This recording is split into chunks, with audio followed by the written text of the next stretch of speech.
Okay. Sounds like maybe a 4-wheeler. Yeah. Okay, what we had wanted to start with is we wanted to start with.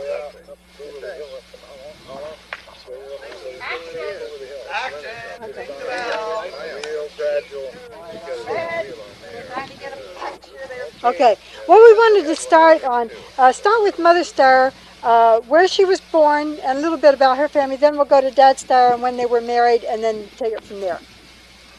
So who wants to tell us? Anybody know? Like I say, they lived up on Columbia Hill there. Mom lived there where Leonard does.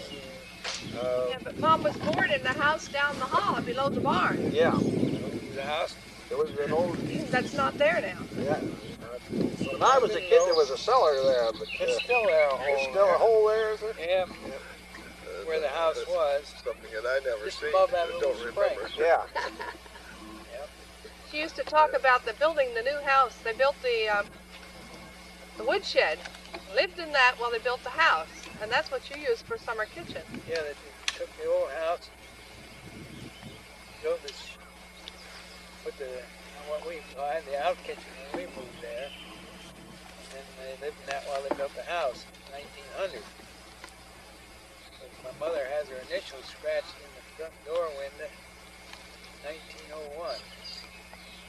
Emily's cross, Emily, it says, 1901. With a little stone, she said she did it. Now I know she had a brother. Well, her brother died, what was it, when he was 6 or 7 years old. What from? Milk fever. Encephalitis. He had, what they call water on the brain. Something we wouldn't consider now, but at that time I guess it wasn't unusual. He was serious. And he had that from the time he was born. No, Oh. no. He got it from unpasteurized milk, if I understood. Anyway, he and my grandparents are buried down at Straub Church. We were down putting some flowers on the grave the other night, Kay and I. Okay, what about Dad Styer? Start with his family and where he was born, and then we're going to have Peter tell about his homestead, where they were out there. They always said he was born in Missouri. Yeah. Somerville, Missouri. That's about all I ever knew about it. And he's one of 5. Where was he located in the... He was the youngest of the group, wasn't he? Yeah. Okay. Name the boys for the tape. George.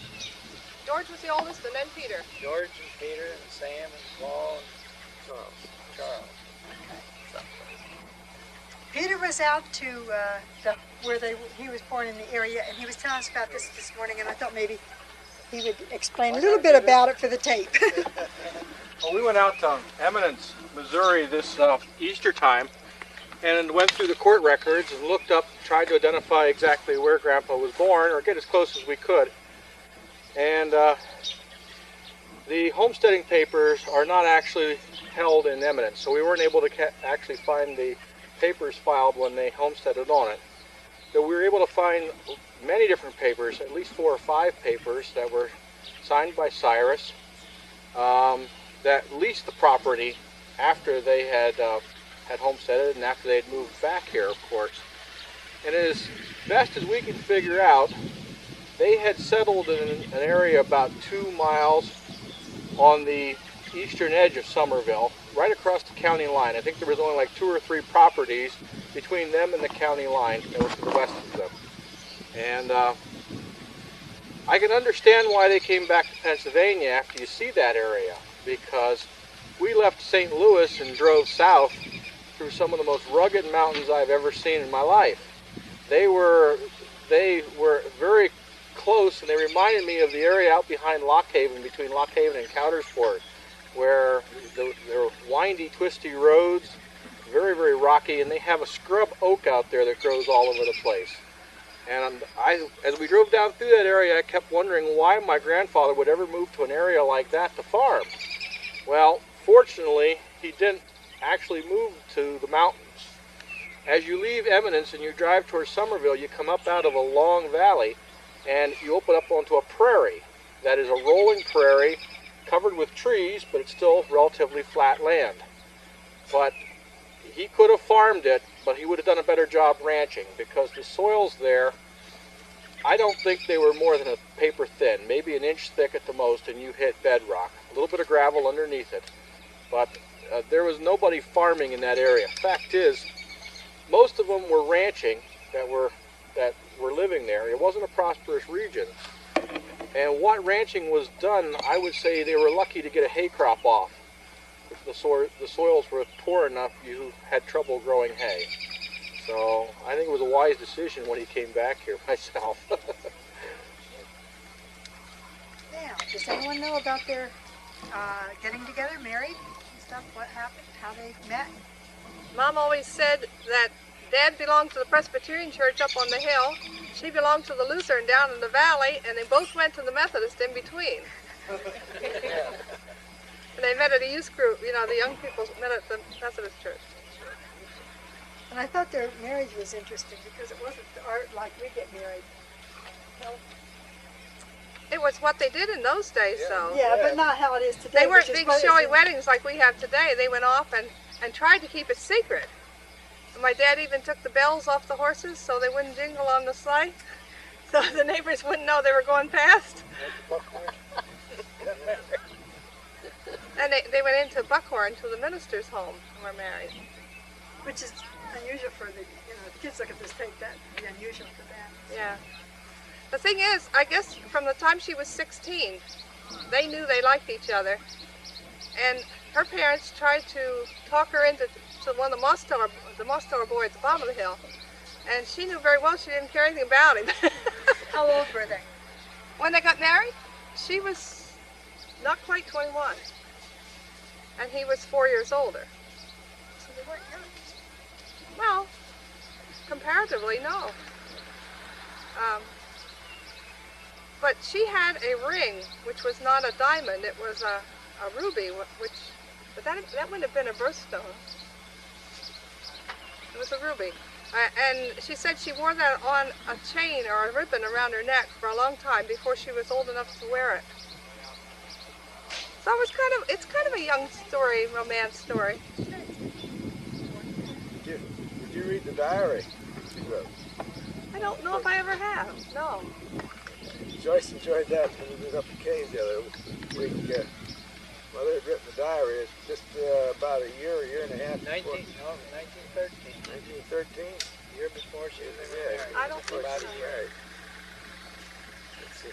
What did it say? What was interesting? I didn't read it, but I Joyce read did. it. And what it says is usually about what they did during the day. And, well, I remember one thing in it. He said Charlie was supposed to come that night, and he didn't come. And I forget what the excuse was. When he did come, he was busy and couldn't get away. She always complained about Aunt Lily. She chased the oldest one, then she chased the next one.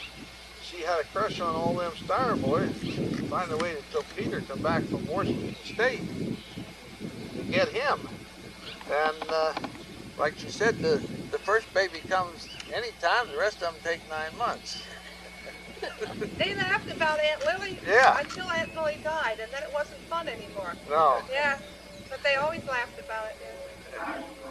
So she was going to take that Styer and make him rich, to make her rich.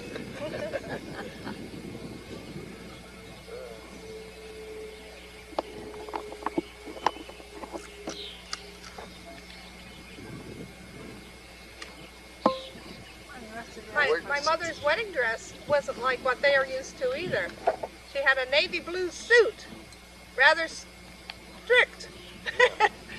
She was very thin in those days. I don't remember ever being the size that she could have fit into it.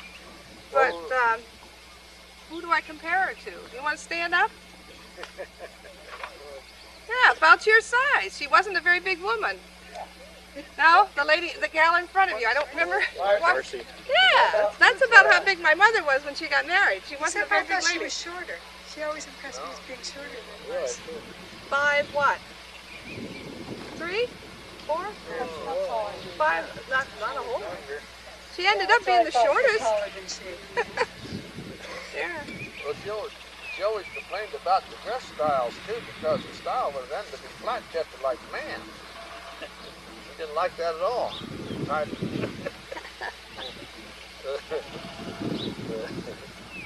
Get a picture down and get you down to what change that checked on yesterday. You guys didn't get finished from it. Never read about that. Were they married? Saturday night was it? I don't know. I really don't know. But they got married, and then they went to the train and went to Philadelphia. A wedding trip. Yeah. And Uncle Sam was in Philadelphia. And they went to Philadelphia. There's an accounting in the book someplace of how much money they spent. My grandparents did Nickel that for too. peanuts or something like that. Quarter for candy.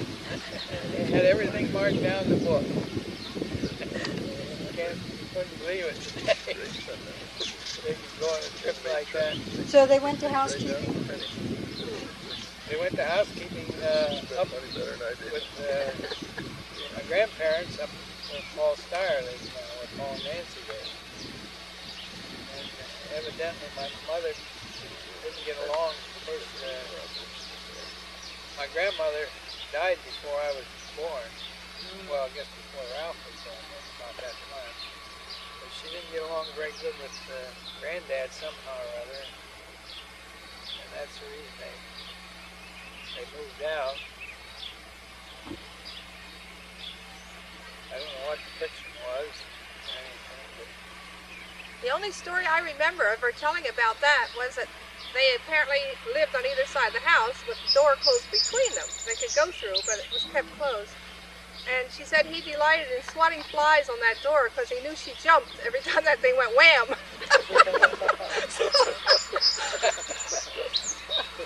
Well, she told the story one time about her mother-in-law, that the bed in one particular room had to be a certain way. And she thought the bed would fit the other way just as well. She wanted to change the bed, but the mother-in-law said the bed had to be in that one corner. So it would fit the other way just as easy.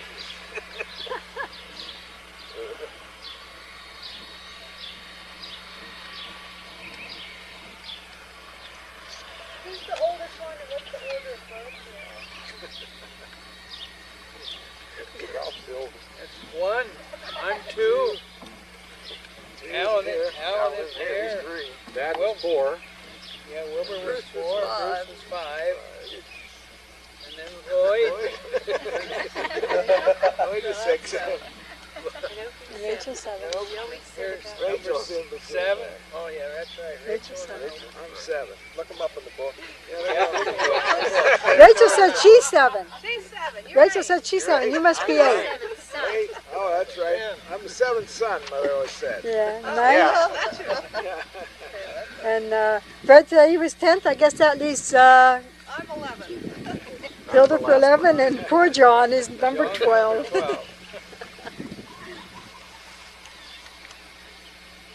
Easier for them if we sat in rotation. Yeah. Well, they asked me to do that, and I said, well, we aren't all here, so.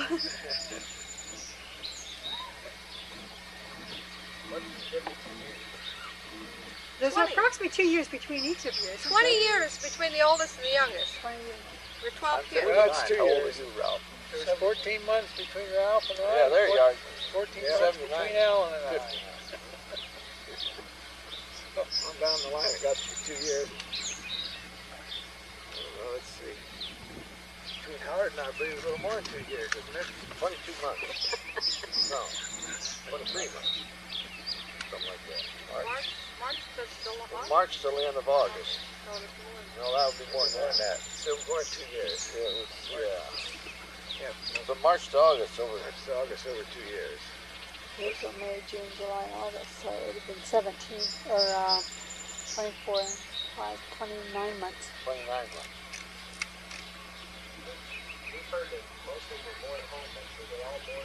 I was the first one to be born in the hospital. I was born in Geisinger when How many? first one to be born in the hospital. Yeah. How many of you were born before they moved out to Liberty Township? Ralph and Alan and I. Alan Eberboy was just born about the time they moved out there. He was born, well, Alan's first day is on the 21st of March. 22nd. They moved the 1st of April out to Liberty Township. Yeah. Mom always told the story about these older ones. Ralph would call Leonard a buggy bean because that was the worst word he knew. We call each other Buggy Bean because we didn't know any other bad. We knew a Buggy Bean wasn't good.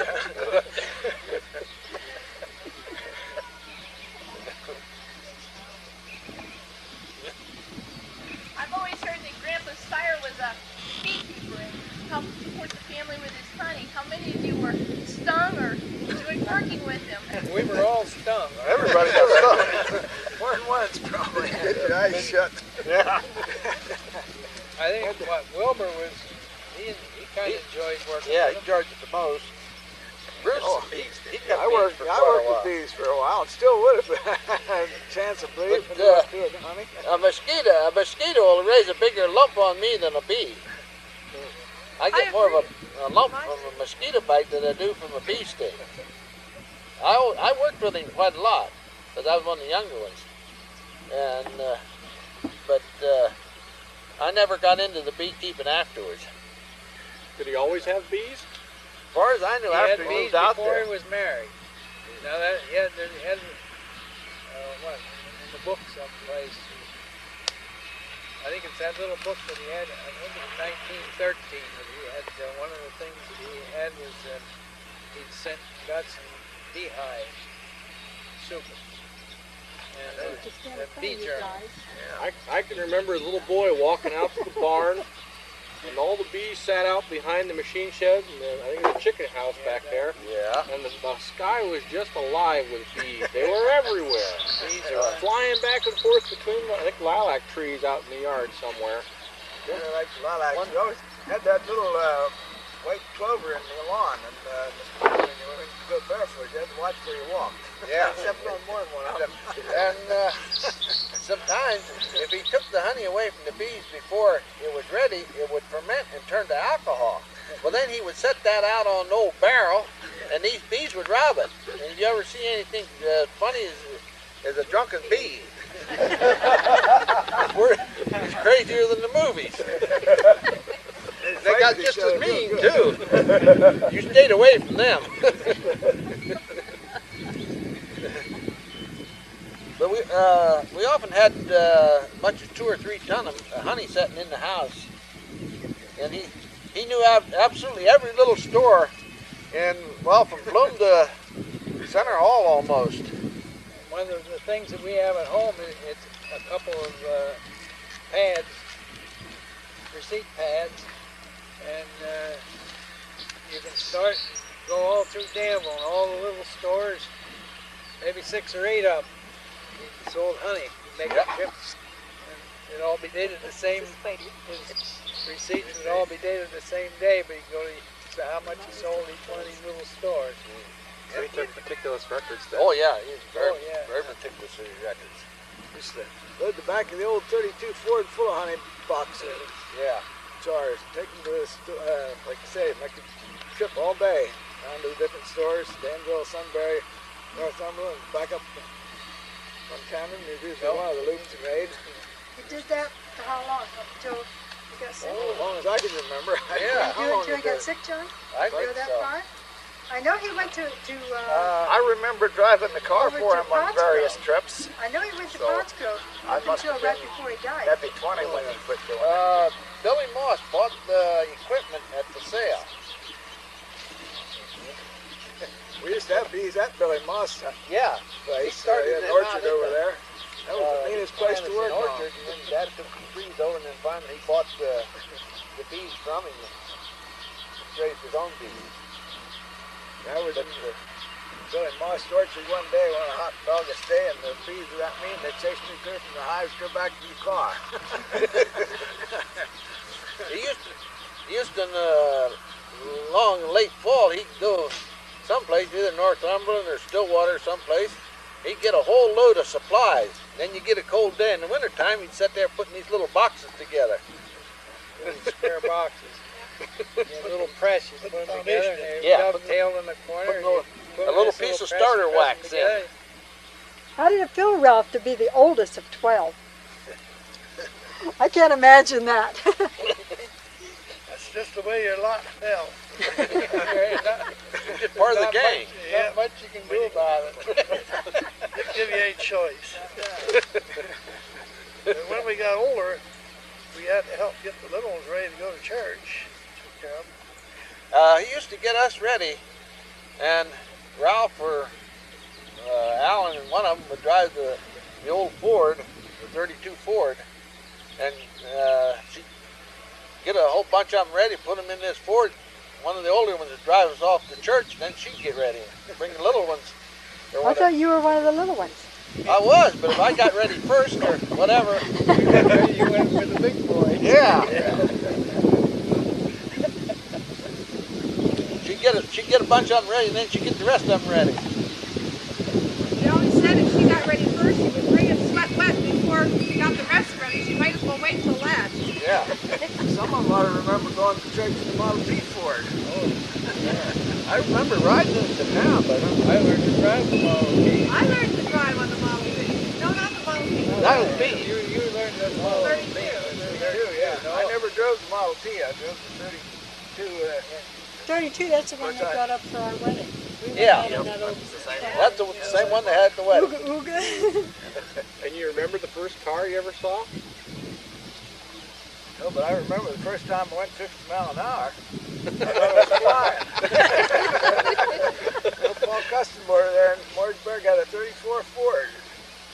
And they took us well, he was down to our house for some reason. He wanted something down there. And he took a couple of us along. He said, well, let's see, go 50 miles an hour. We were going down over the hills there below the schoolhouse. They're going 50 miles an hour. Yeah, we thought we were flying. Probably on a dirt road. No, it wasn't dirt, it just been paved. Who was paving that? The 32 Model B, that would do about 60 miles an hour if you had it on a good road. That was common. I don't remember. Yeah. 70 miles an hour was flat out fast. Amy wanted to know how you were punished. A lot of different ways. She was curious about that. Did they pinch your ears in church or something so they could see? I can tell you one thing. When we sit in church, there'd be a whole row of us in church, and if we get too screwed, we were getting acting up a little bit, Dad would reach over and he'd snap us on the head this way. So one day, Kay was carrying on in church, and I reached over and I snapped her on the head. She says, Daddy hurt my head. And wasn't loud enough, nobody paid attention, so she said louder. Daddy hurt my head. So I didn't snap her on the head after that. See, that's what you should have done. Daddy hit me.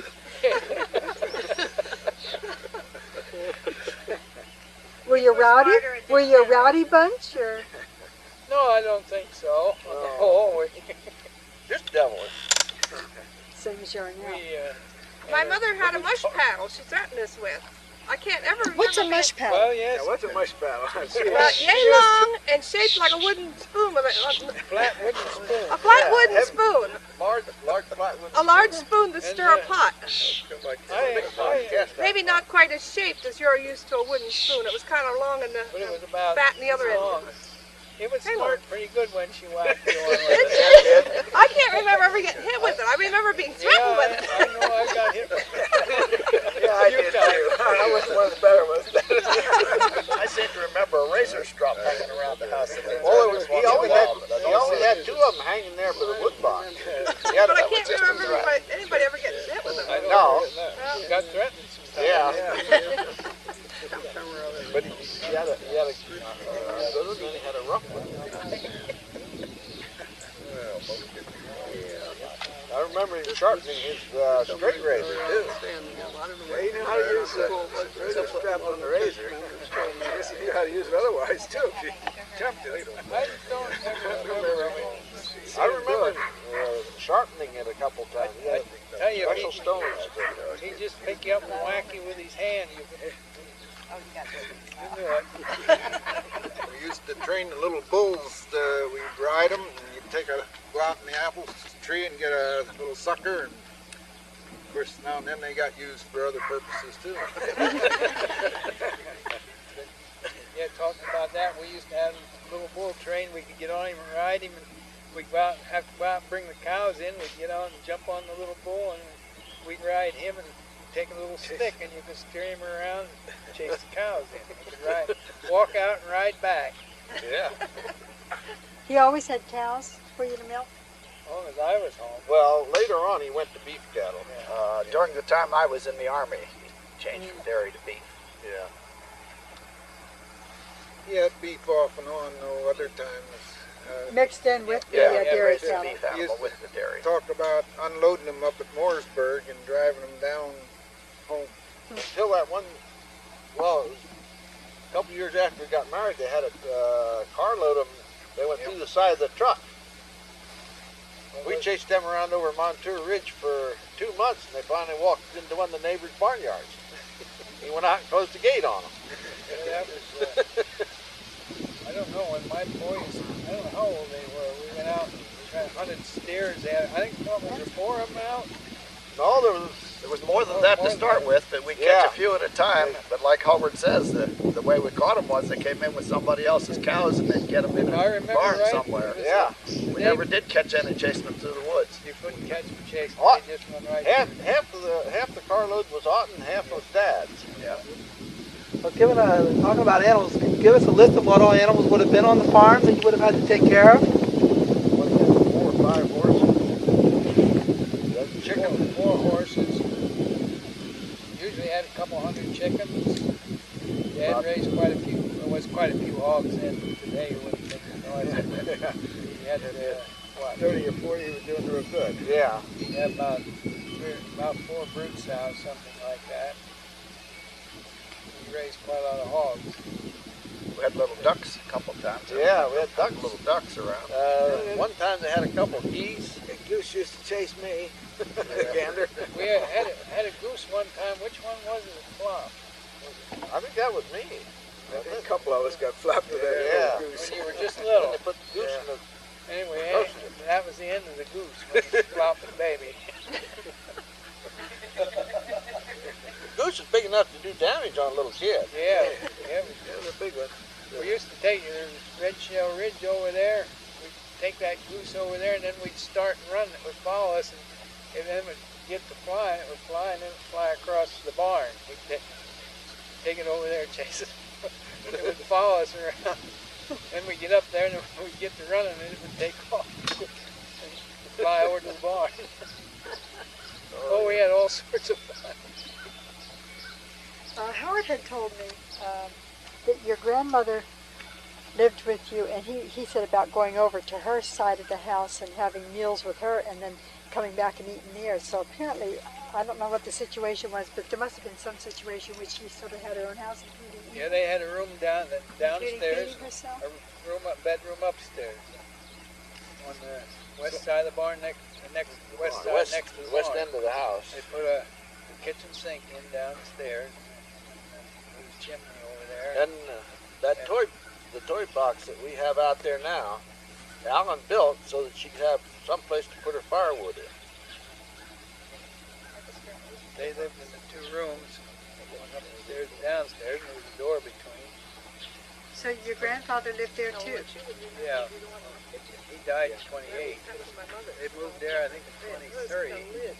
See, he had the gangrene in his foot, and he had his foot taken off above his ankle, and he had an artificial leg. His wooden leg was still there at the day of the sale. That was your maternal grandparents? My maternal grandparents. Yeah. Okay. Yeah. Like I say, my paternal grandparents, they died He asked me to dig those not things too out. long after. Well, my grandmother, Down that hole. I don't remember either of them. Really good, We have pictures of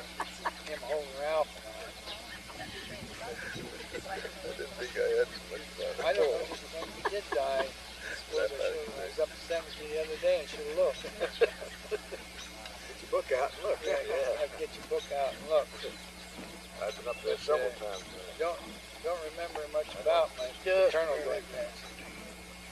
But then my mother's parents, they lived with us from, well, he was there, 5 years before he died, and she lived till 1936. So she was there. So you could pretty well remember her then. Yeah, oh yes. Well, yeah, I remember. Because the day before she died, Fred and I got Hilda in a little wagon and went back in the back field, and Hilda picked some brown-eyed Susie. She was so happy to have flowers. I don't remember that, but I remember grandmother.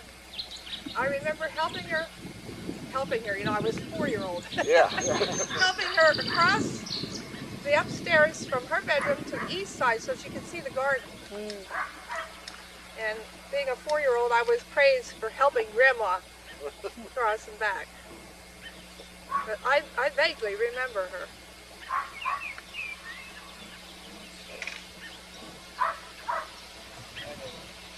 I remember she died in 1936. Because that was the year I went to McEwensville. And I remember a very formal invitation to the first Thanksgiving dinner at their place. They had a formal invitation. Very formal invitation. Oh, that's interesting. Thanksgiving wish was I would've always a kept big it. event. Yeah. I bet too you. I wish I would have. So you knew that. You knew her. Did you know their Not grandma? well before that.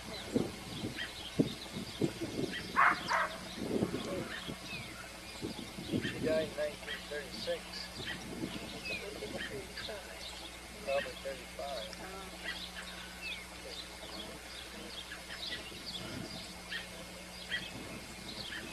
What year did they bring electricity into the farm? 36. Yeah, 36? That one. it was after I left home. Must have been the fall of 36. But they had water from the very beginning? Yeah, well, No, there was a well. he put that in pretty soon after It wasn't too long, no. 1919, I think, they used to say they run the pipe. Yeah. Because I remember them saying they had water before they had electricity. Oh, yeah, Yeah. they had a spring over against the hill and put a pipe and run it down to the house, and it would run all the time. The kids were saying, Bob was asking for me to ask if they used the outside rest house, you know, the toilet The outhouse outside. out back. The outside. Oh, yeah. Yeah. And I said, I'm pretty sure they were using it when we were married.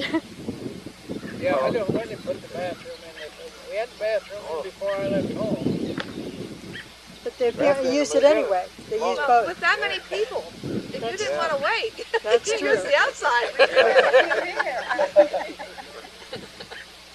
I didn't help build a new one when I was in school yet. Oh. Yeah, I can remember building a new one. Yeah. He was there, he had a guest sale day, wasn't it? Yeah.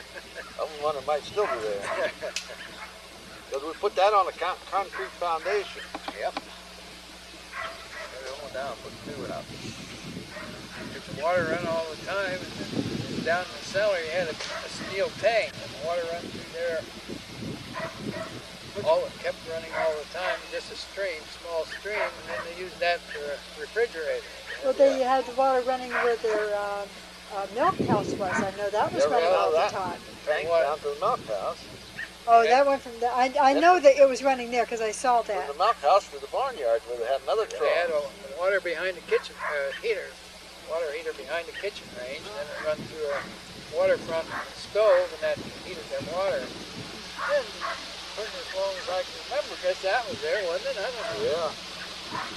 They took I believe the sometime sometime in the 1950s, they took that out, put in the little room heater stove rather than the kitchen range, Yeah. if I remember right. And they took that steel tank out of the basement when it started to leak. That would have been, that was after Really I changed that a couple times. Yeah, they put new tanks, but the last time they didn't put another one in. No, they had a freezer before Yeah. I left home. Yeah. But Sears refrigerator was the only one she ever had, that cold Yeah. spot. She bought that in 37 and 38, not long after they got electricity. And had it repaired overhaul one time, but it's the only refrigerator she ever had. When we were kids, we had this big water trough with a standpipe in it. We'd pull the standpipe out and let the water out of the watering trough, and then we'd run down in the field, put our hand over the drain pipe, and it was always good for a big bullfrog. Flush him out, huh? Yep, flush him out. After we had to build a milk house, the water ran through the cellar, through the tank, the cooler tank, and then it went down and run through the cooling tank in the milk house. That's where you cool your milk in, the water tank. And then it went across and run through the watering trough in the barnyard. And then there was a stamp drain pipe went out and down below the barn. So the water was pretty well used till it got through. And you talked about it, he'd keep meticulous records. He weighed every can of milk that went out. And when the guys down at the milk plant would get careless and short him, why, he'd dump the hauler, and they soon learned not to fool with his cans. They like to short them. I weighed a good many cans of milk. Yeah.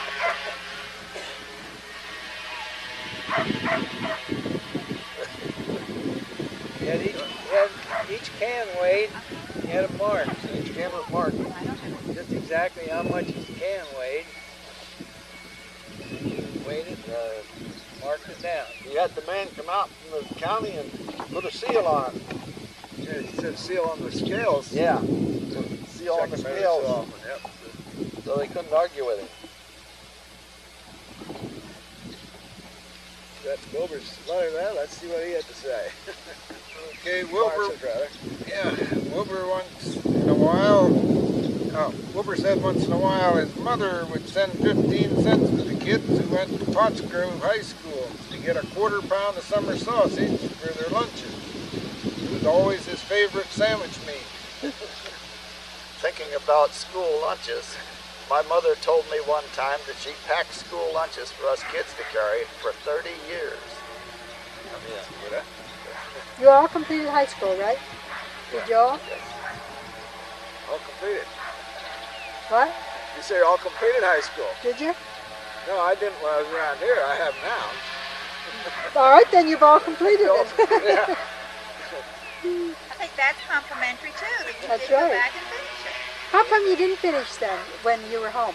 Did you have to go to service? Stay out of the Stay out of the service. I'm the rat badgers, they call them nowadays. Yeah. 'Cause I know there were guys No, I went that down went to work into for the service. Ralph. I was 18. I skipped a year in school. I was 18 during the draft, so they sent me down there that summer, and I didn't go back to school that fall. I see. And I didn't go back to school after my kids graduated. But then I finally went back, and I have a regular diploma from CB in Cumberland County. That's very commendable. Very commendable. Only I didn't quite make it. I got down to Cumberland County and the draft caught up with me.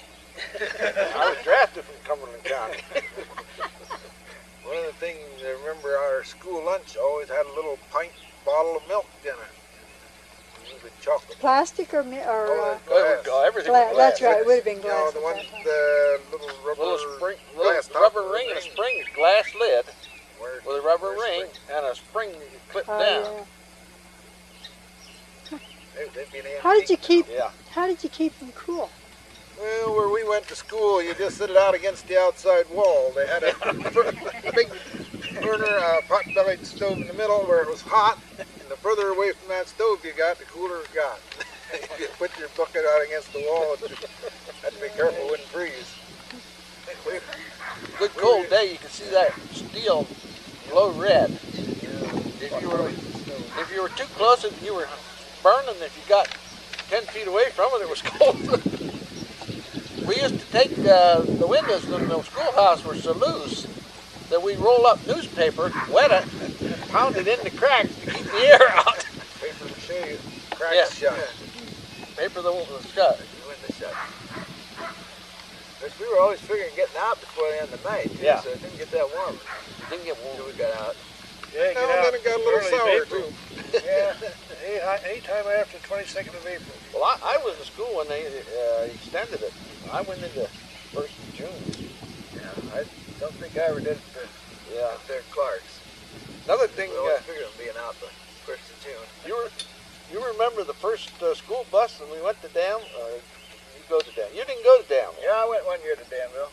The They had school buses come into Clark's there a couple of years. Yeah, the kids. but it was an old wooden-bodied Chevy and had a plank along each side of it for a seat. And the hill where he'd come down over there, I don't know how he held on to the steering wheel, but that thing, every time he come down, that would shimmy about 45 degrees. So the front wheels were going like back and forth. In good shape. Till Dolly Stevens started to drive.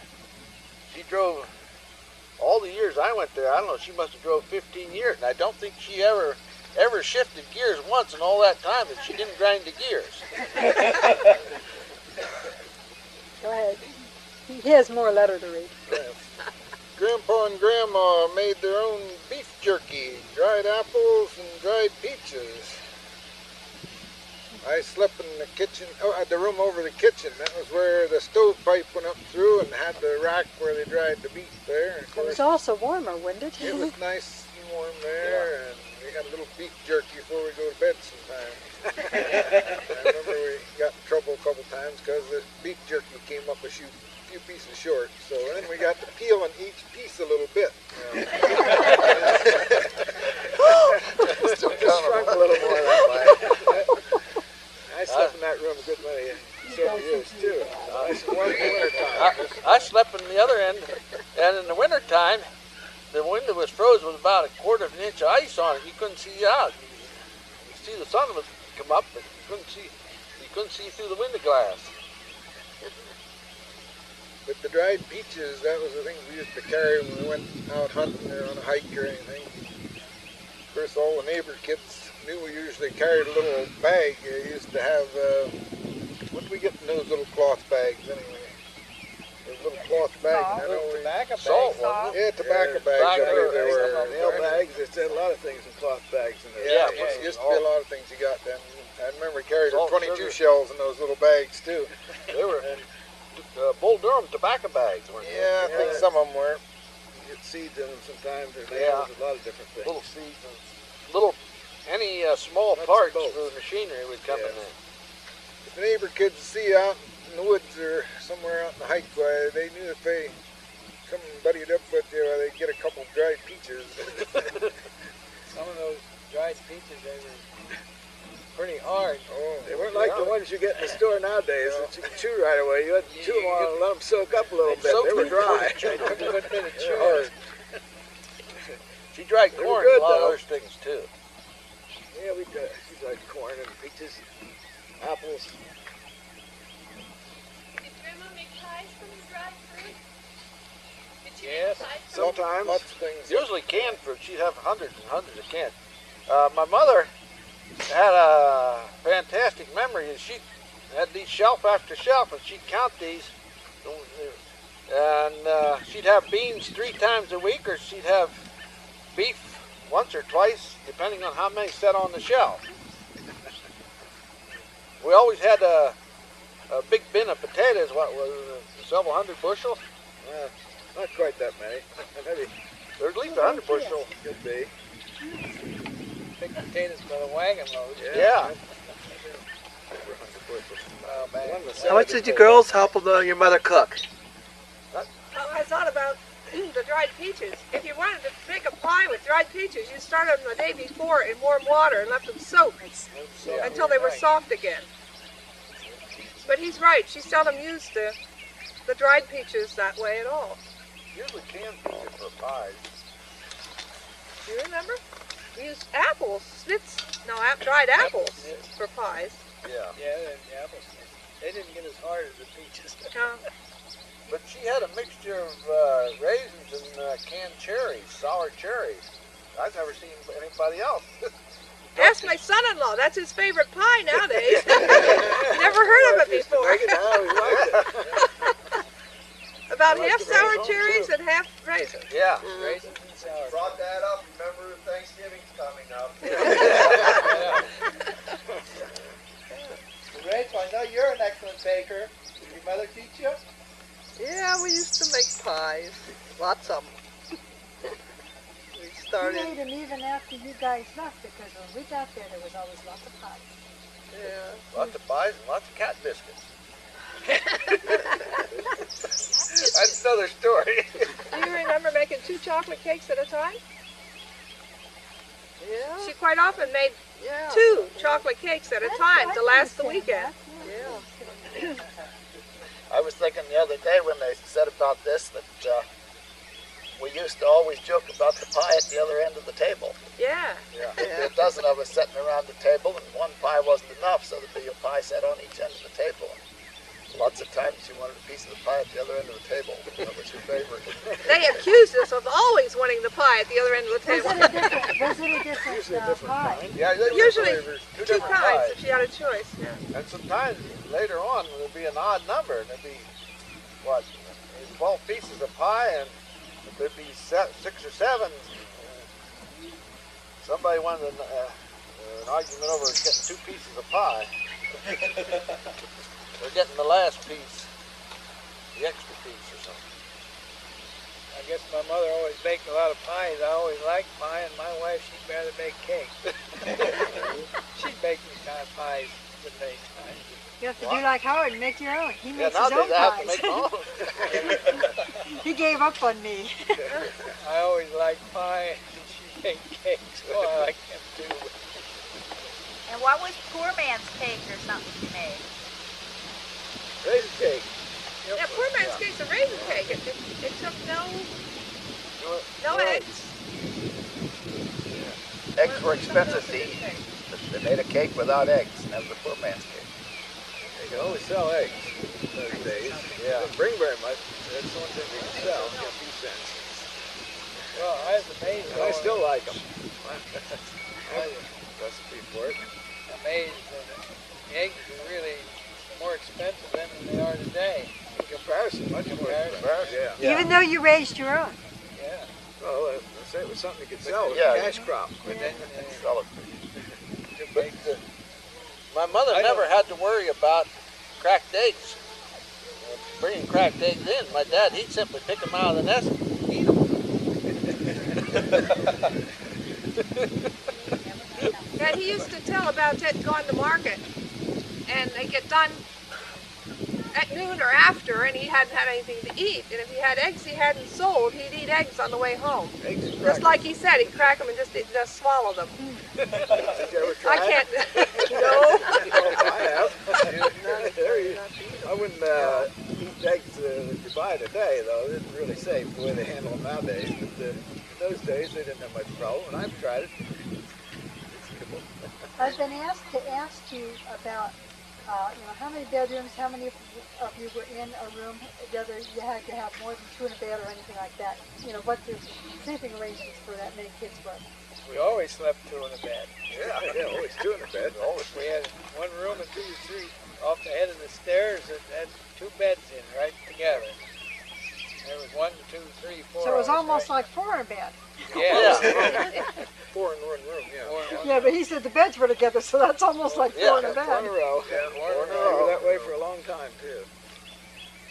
The 2 small rooms each had a bed in. We always slept 2 in a bed. Rachel had the only single bed. Yeah.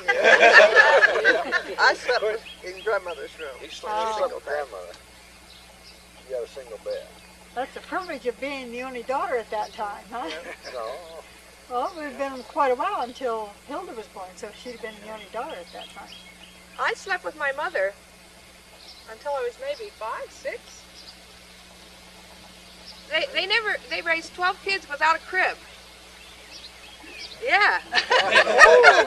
Had a cradle though. They had a cradle, or they had a clothes basket for the baby. But then mother slept with the youngest. They put the bed against the wall and slept on the outside so the kid couldn't roll out. And dad slept with the next oldest, and after that you were big enough to stay in your own bed. Not only that, we had to wear dresses till we were old enough to go to school. The only time you got to wear pants is if you went to church or school. But she usually had a real good clothes basket, and that was the baby's basket right when they came home. It was a pretty good-sized basket. Yeah, they were wicker basket. Pretty good size. Yeah, my mom did the same thing. It was time to have a new basket.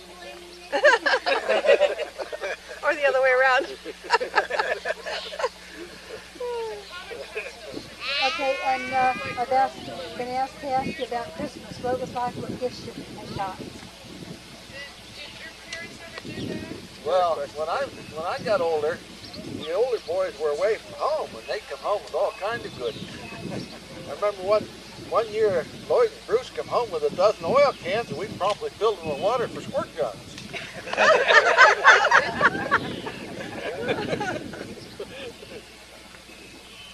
There's a question in the back. Ask it again.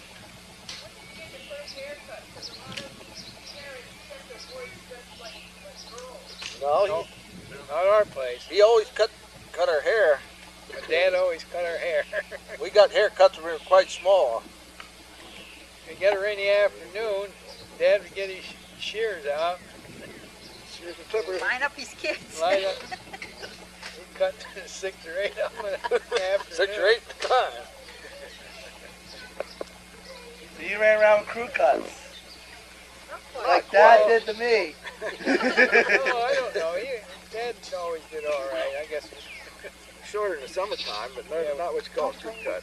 No, you kind of lay your hand on the head, and as your fingers are tapered, he clipped up over your hand, and it made it longer on top, and then tapered down to the sides, right on down. Then you trim it up the side. I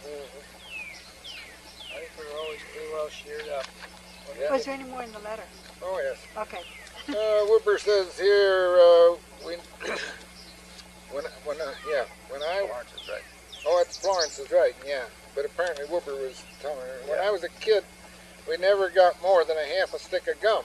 I think my wife took lessons off her. She still gives you a half a stick of gum. It says we never got an allowance until we were 16. Then we girls got 50 cents a week, and the brothers got $1 a week.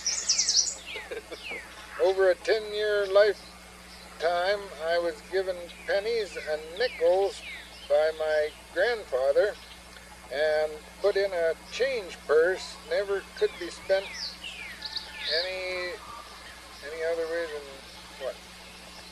He never could spend any comma there. Oh yeah, comma there, okay.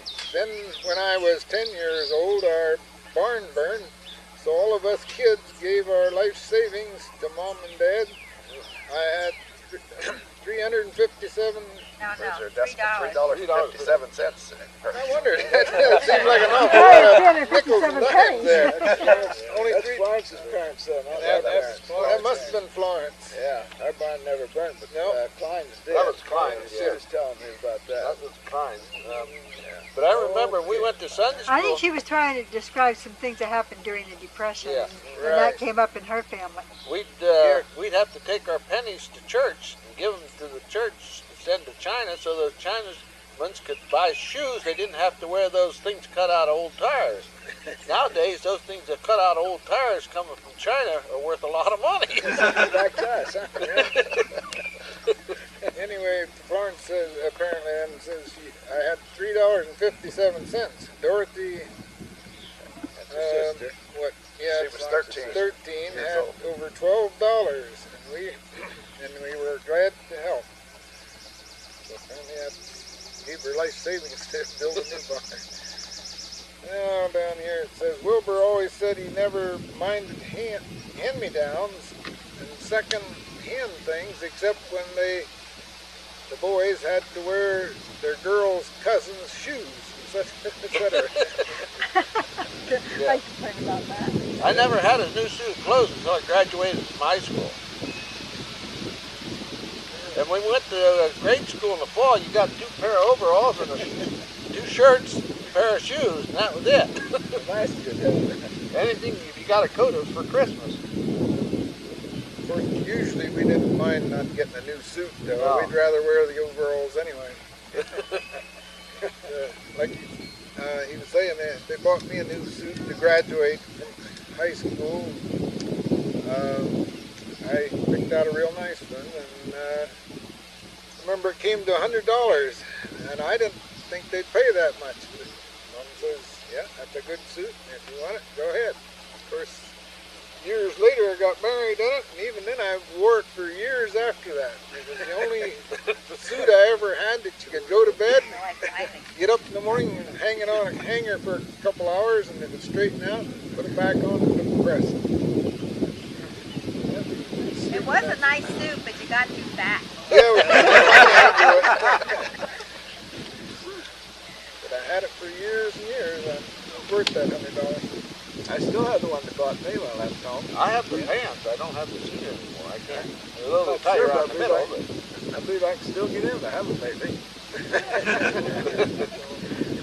That was a pretty good size when I went to school. I think when we got married, we went to Williamsport, and I bought a suit, I think it was $17.50. The suit that I got married in. I don't know what they paid for the one I have, but it would have been 1944. We got it at R.L. Marks in there in Danville. Yeah. Clothing store. Yeah, it says here Wilbur remembered the happy hours that he and a couple of his brothers spent playing pig pen with a drop leaf table of theirs. I remember, like I say, that was our playhouse lots of times. They had this drop leaf table, and you just put the sides down, and you had a playhouse. Why a pig pen now? Well, call it whatever you like. yeah. There was a place you could shut something in. Yeah. A brother, preferably. Put a chair across each end of it. No. Something a box over one end there, something over the other. Lock them in, huh?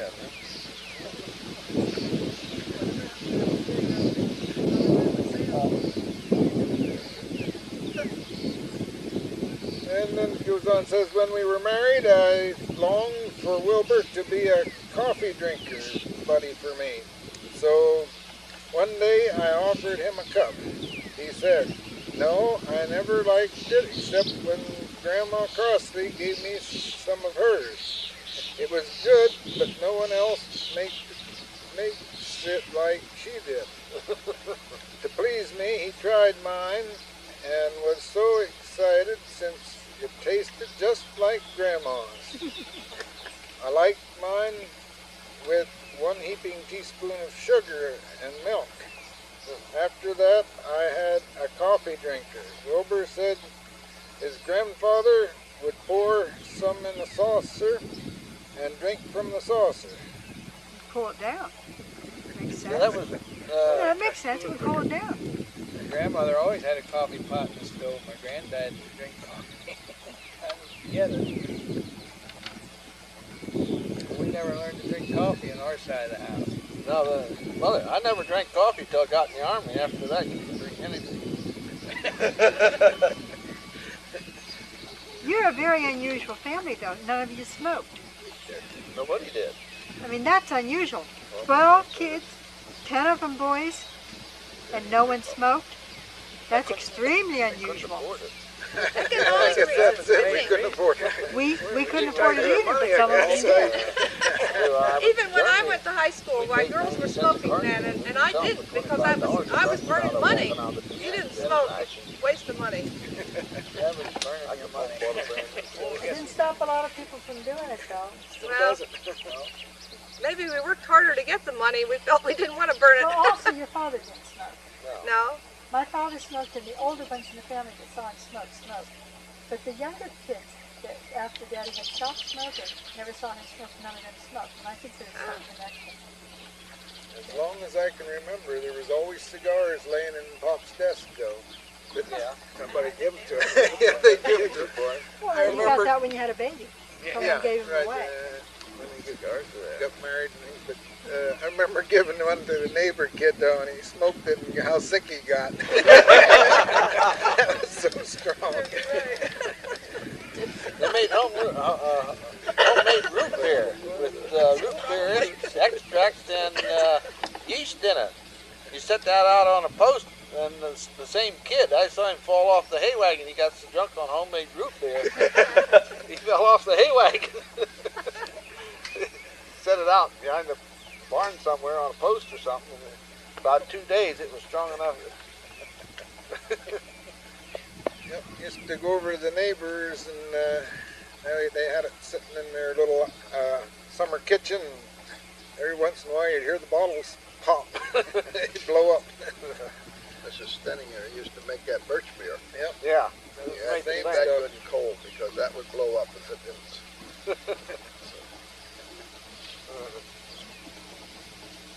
Tell us what your There nicknames again, they had were. looked like a beer bottle, but had a glass plug in the top with a little round cork. A little ring like a hose washer made out of cork. They had this little wire clip. There's a lever you snap it down to keep it tight. You're asking for nicknames. I'm going to start over and I'll tape you as you say it. What was your nickname, Hilda? I don't know if I had a nickname at home. No, they were pretty scarce, nicknames. In fact, my mother named them, she hoped, so we wouldn't have nicknames. Oh. Especially Fred. She thought that was short enough they wouldn't nickname it. And guess what? Here's Freddie. He's dead. What about you, Rachel? Did I have a nickname? I did when I was younger. They called me Squeaky. Squeaky. Why? I don't know why. Ask them, My I don't pitch know voice. why. Okay, Lloyd, what was I yours? don't remember it. They call you a Or lot don't of you things. want to remember? They call you a lot of things. Lucky me. Leonard? All I ever remember is Paul Glenn. I still get that. Oakley? Were you always Oakley, though, rather than Paul? I went to Oakley until I went to town to work. But at home it was always Oakley. Always. And never a There's nickname? still a few people down in Cumberland County that call me Oakley. Not very many. We used to call him Oates Yeah, sometimes. yeah. Call him Oates. I don't know how you nicknamed John. How did you have one? Seems to me I remember half mine. And what was yours, Fred, did they say? Oh, I had a couple of them. I was buckwheat for a long time. Buckwheat was a cartoon character. Yeah, and he was a cartoon character. They shortened it to Ed, and had different ones. Ralph? I don't remember. You don't remember any? In high school, they called me Farmer. Oh. Yeah, they called both of us farmers. Yeah, they farmer, big farmer and little farmer. You changed some of your letters, Professor. You never had Well, that was when he was going to college, when he was smart. And I've heard them call Howard Howdy, but they had called him Howley. Not Howdy, Howdy. Howley. Betty Stevens, Betty Feaster used to call me Moses all the time. Ralph, can you talk about college? A little bit about it. It was a little bitty town way out in the sticks in them days. It wasn't big like it is today. That was unusual, though. I can't tell the whole story, but I remember something about one of Mom's dish pans getting stepped in by a cow out at the State College. That was how it happened anymore.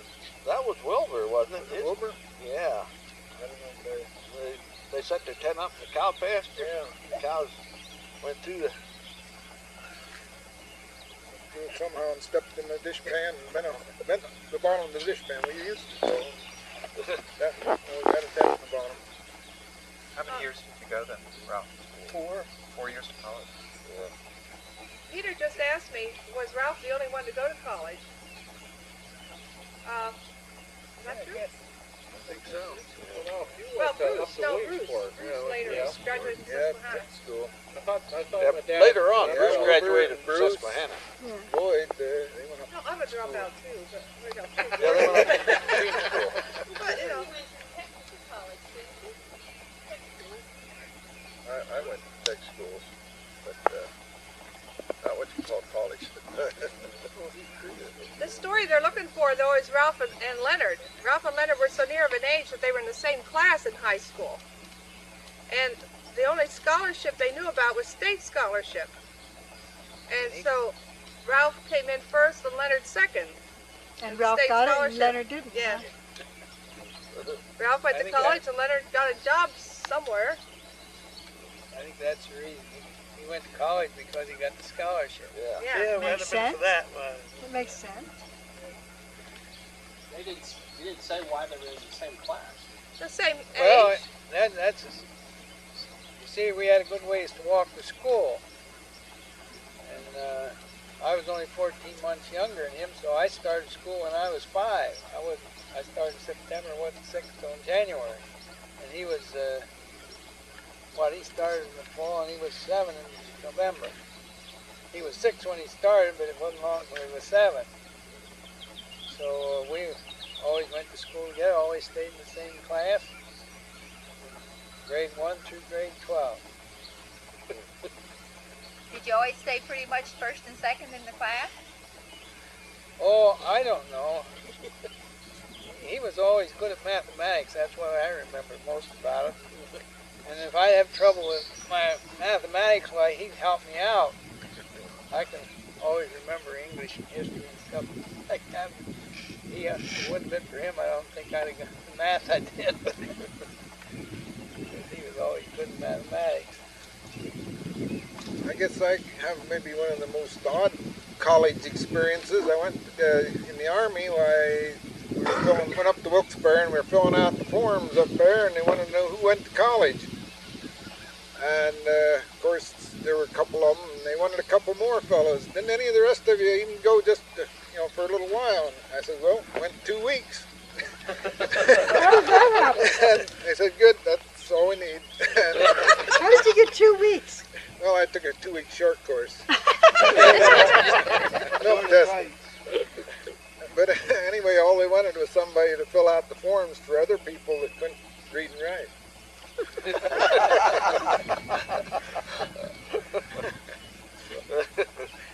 I filled out the form for this other fellow, and after I completed it, I had to tell him what it said before he would sign, before they'd have him sign it. So I had to read it to him, tell him what it said, and then he'd sign. He would put his mark, and I countersigned it. Accepted them with the mark. Yep. They had asked before about Christmas. What was your Christmases like? I guess the main thing I remember about it was we used to always go out a week or so before Christmas, and we'd looked for a month or so before Christmas for good Christmas trees out inside the mountain. Yeah, we go deer hunting. We check out every tree, every pine tree. You did that with us too. Yeah. That was one of the kind of traditions as far as I was concerned. He followed that up when he got married. Yeah. We always had some Christmas presents for us. Yeah. Usually a little toy. Did you make your own decorations for the tree, or were they bought ones? Both. Well, yeah. Combination. I remember we used to have. Always had those glass balls throughout, but then we made a lot of things for our Christmas tree. A lot of paper chains. But we made popcorn strings. Popcorn strings. I remember Mom used to do a lot of her shopping out of Sears Roebuck catalog. Yeah. Before Christmas, and maybe a month or so, they'd start packages that arrived, but we weren't allowed to open those. When I was about 12 or 13, she bought a pocket watch, a 79-cent pocket watch. And she took it upstairs and hid it till Christmas. Christmas comes, she couldn't find it, so she bought me a second one. Later on, she run onto it, and they had a 1-year guarantee, and they'd run just about a year. So I'd send one in, it would run for about a year, and I'd send the other one in. I remember finding the watch. I remember that watch, that pocket watch. Because like you say, she put it away and couldn't find it. She hunted high and low. And we house cleaned in the attic. And going up the steps to the attic were nails along the side where they hung coats out of season. It was in a sweater pocket. And when she got that sweater back out the next year, she found it in the sweater pocket. I can remember a story my dad told about Christmas. It was in the middle of the Depression. And Dad wanted one of these little jumpy toys where you squeeze the sticks at the bottom and the little guy would flip over, the trapeze artist. And Christmas morning came, and his Christmas present was a silver trumpet. He went up to Grandma then and asked her if that was all he was going to get. She broke down and cried. And you think back years now, and I still have that trumpet. And all the music that we played in our house because he had that trumpet. And I guess she had a right to cry. That's only about half the story. When he went outside to try it, the neighbors came over and they thought the bull was loose.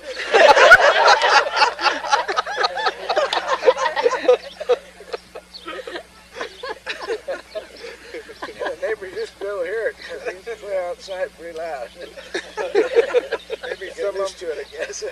Maybe some of you have seen that fellow that was here yesterday, Dave Symington. He came and was talking to Lloyd there for a while. And they lived about a mile from our place, and they were one of them that could hear that. How many of you did play Better than a mile up to Sunday. How many of you played instruments? Because You I know mean Dad played professionally? the None of us. None of them ever played professional. We all played a little bit. That's what I meant. Yep. I remember we used to have piccolos, and practically all of us would play a piccolo at one time or other. And Rachel played piano. You played piano, didn't you? Hilda? Not really. I know Rachel. I could play the flute one time. Mother Well, gave me the flute. I still have Dad's clarinet. It's out there under the roof somewhere. David, Somebody Dad got a had a violin. clarinet. David should have the flute. I gave it to him. You have the organ, don't you, Uncle Lloyd? He has grandmother's organ, or mom's organ. Yeah, it was a violin and a couple of guitars around home. Alan played the guitar pretty Wilbur well. had drums. I remember that. God bless your mom. I guess Alan probably come about as close to being any professional. He used to play, like say, the guitar and mouth organ, and then accordion. And they'd play for dances and things. Yeah, sometimes they'd play for local church festival too.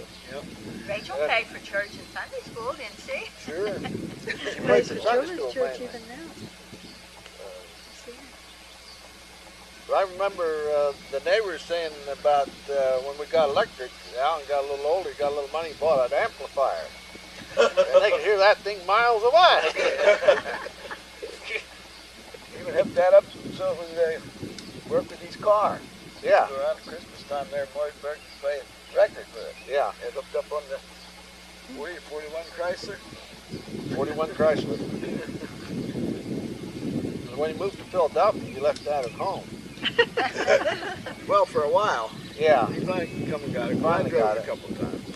Do you remember the car that Alan painted in the living room? Yeah.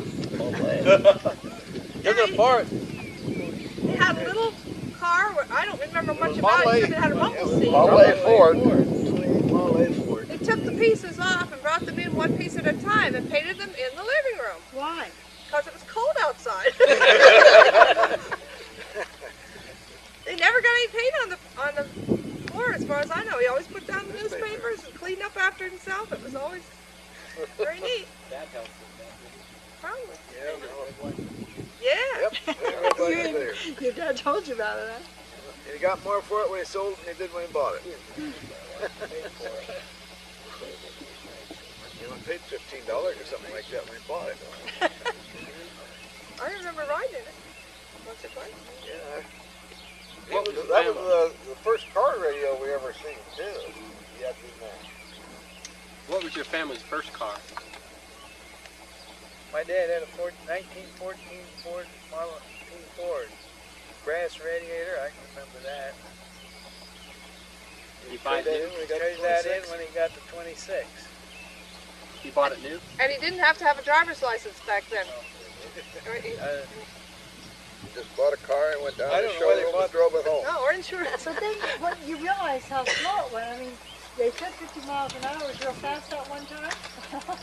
That wasn't a Model T though. I don't believe it's Model T. We That was just, 34, 35. Yeah, but I mean, what I'm saying is if it was slower than your big wild ride you had at 50 miles an hour, they probably didn't even drive Oh, it Model because T it was going wouldn't so go. slow. About 35 was top. 35, maybe 40 at the top speed going downhill. Yeah. Unless you altered them a little, like we did when we had one. The neighbors had Yeah, one. my buddy and I had one. Well, the wheels flew apart on the way home from getting it home. We didn't even get home with it until the wheels flew apart. So I think it was Wilbur just junked the Chevy and So we took the wheels off that old Chevy and put them on that Model T. And of course they were bigger in diameter. So naturally that increased the speed of it. Because I remember we were clocked at over 60 on that. Without any cab or anything on it. It was one of those stripped down, you had a radiator, you had the firewall, and then that was it. A seat to sit on. Used to put put powdered graphite in with the oil to make them run easier, give them less friction. Only this particular character, he kept putting a little more and it built up on top of the piston. He must have had a pretty good compression ratio. Yeah, it increased the compression, and it also got to the point where it hit the head and knocked hit up on the head and made it knock, you know. So then we took it apart thinking the bearings were bad on it. But it wasn't the bearings at all. You just had to scrape a half an inch or more of that carbon off the top of the pistons. And, of course, there were some other things about that one too. The old spark plugs were great big things in them days. We got on one of them one day, it rusted fast, and we broke it off. Well, then we didn't know what to do. We had that ring down in that top of the cylinder ahead there. So we got an old Ford, Pop had the Ford 8N, we took a Ford spark plug and drove it down in the hole, and that's the way we ran it for years. You could always tell when that one was firing because you could look down alongside of it and see the fire, you know, coming up around the thread. See? But it run. It run.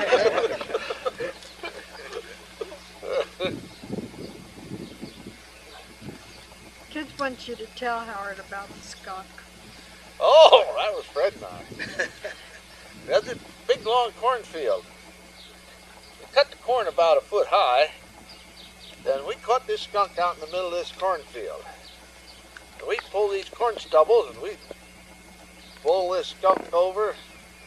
And he would piss and then he'd run on a ways, and after a while we managed to hit him again. And he must have done that a dozen times till we got to the other end of the cornfield. There was a pile of brush there and stuff.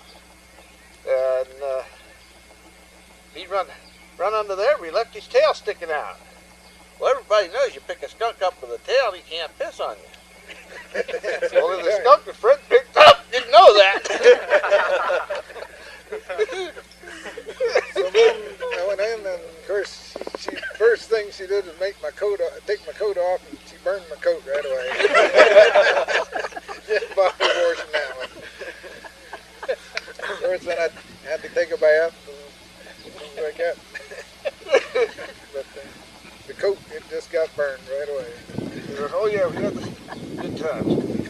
The one that was the funniest still happened to Skeet Stevens. Fred and I were up there, and his dad had bought these steers. And the barnyard was slop about 8 deep. He said, I can ride that steer. The steer made about 3 jumps. When he come up, all you can see was his eyeballs.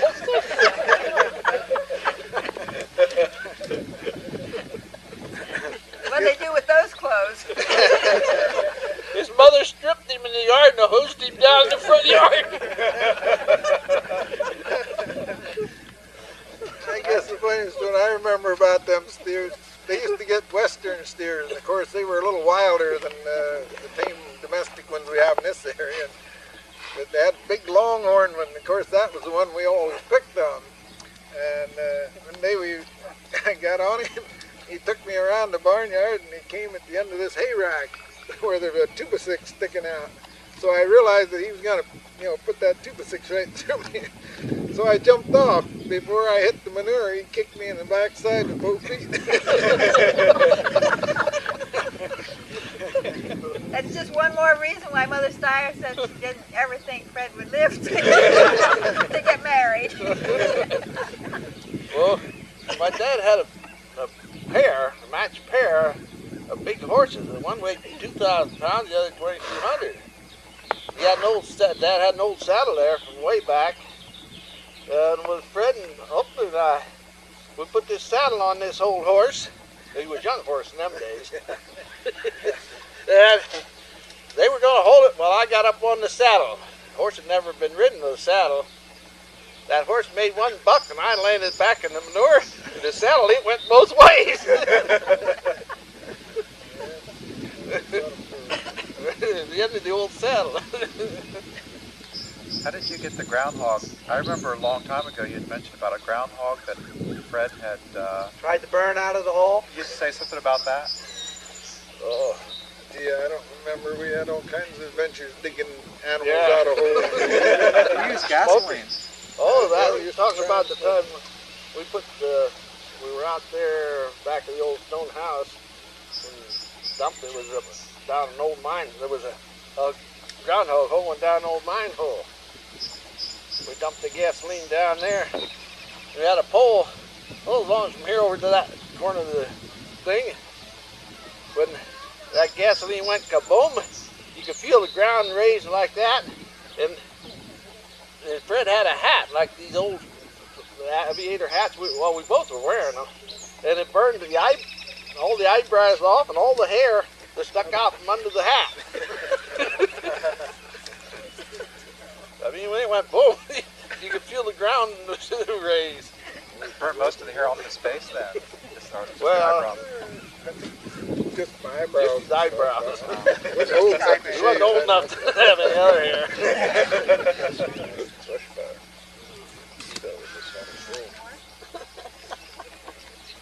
We used to try that on groundhogs every so often, but that was the only time it ever went kaboom. I remember getting the hair burned off the arms more than once, so with carbide. Yeah. Bergenstocks used to have carbide lights instead of flashlights. They had carbide lights they could use in the mines. And of course, those crazy things would get to leaking, and about that time they'd go push, and the flame would just fly out in all directions around the top of the can because it was leaking. And it would just burn the hair off your arms so quick you didn't know what happened. We used to make our own firecrackers. It was in like a fine gravel. You take one or two of these, put it in a paint can, and put a small hole in the can, and then you put your foot on it, and put a match down to the side of this can with just a little bit of water, and it would make this gas, carbide gas. Pretty soon it'd go kaboom, and come off under the side of your foot, right up in the air.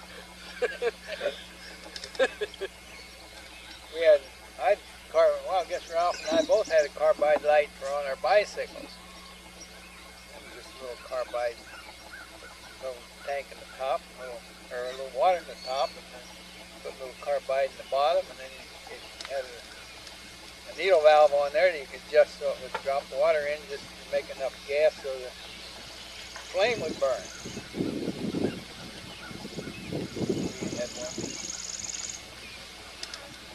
That made a pretty good light for that time, anyhow. Well, the carbide lights off the Model T, they were around there, I don't know, until I come back from the service. He sold them to a dealer. Well, that was Presto light. They were, yeah. There was gas in the tank. They used on the model, well, the 1914 Model T, it has Presto, what they call Presto lights. You had a little tank on the running board, and a hose that run to your lights, and the gas, like, I don't know, carbide, what it was, but in a tank. You didn't. And a little generator there in the tank. I remember before we got electricity out there that there was a salesman around trying to sell us a carbide light system for the house. Yeah. And where Mary's home had one of them in, but somehow or other Mary's dad one time it wasn't working right. He went down the cellar. It blew up on him. So they never used it after that. But it had a tank out in the yard where you put the carbide, a little water tank, and he adjusted it so that you just put enough water in to push gas. And the pipes went through the house, and they had downstairs they had lights that you could run from this carbide system. My dad never bought it. We used kerosene lights as long as I was home. Well, they had one white gas light. Oh, grandmother had a gasoline light. Yeah, that was gasoline. Had to pump up the keep pressure in the tank. Worked like a Coleman Yeah, light. like Coleman. we used to, when we was going to when we was going to school, we went in grandmother's room at night because she had this gasoline light, made a nice white light. And it was usually quiet in there. We could study. We went around studying her table. I know we all did that many a time. Do our book, our homework in grandmother's room. I guess one of the funniest ones I remember about carbide was these lights had a jet, you know, where the gas came out. And of course, this jet quite often got plugged up with dirt. So Royal Bergenstock and I were fishing down along the creek one night, and the jet got plugged up. So he dumped the carbide on the fire, on a pile of firewood we had there. But the firewood was all wet and wouldn't burn. So we were fishing away there, and we had this here carbide, and the gas was coming off. It was burning pretty nice, but it got dying down.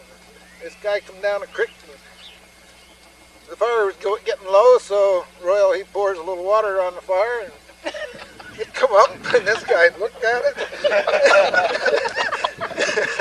First we sat there and talked a while, and the fire burnt down. Why, he poured a little more water on the fire, and it came up again. Kind of confused that fellow a little bit.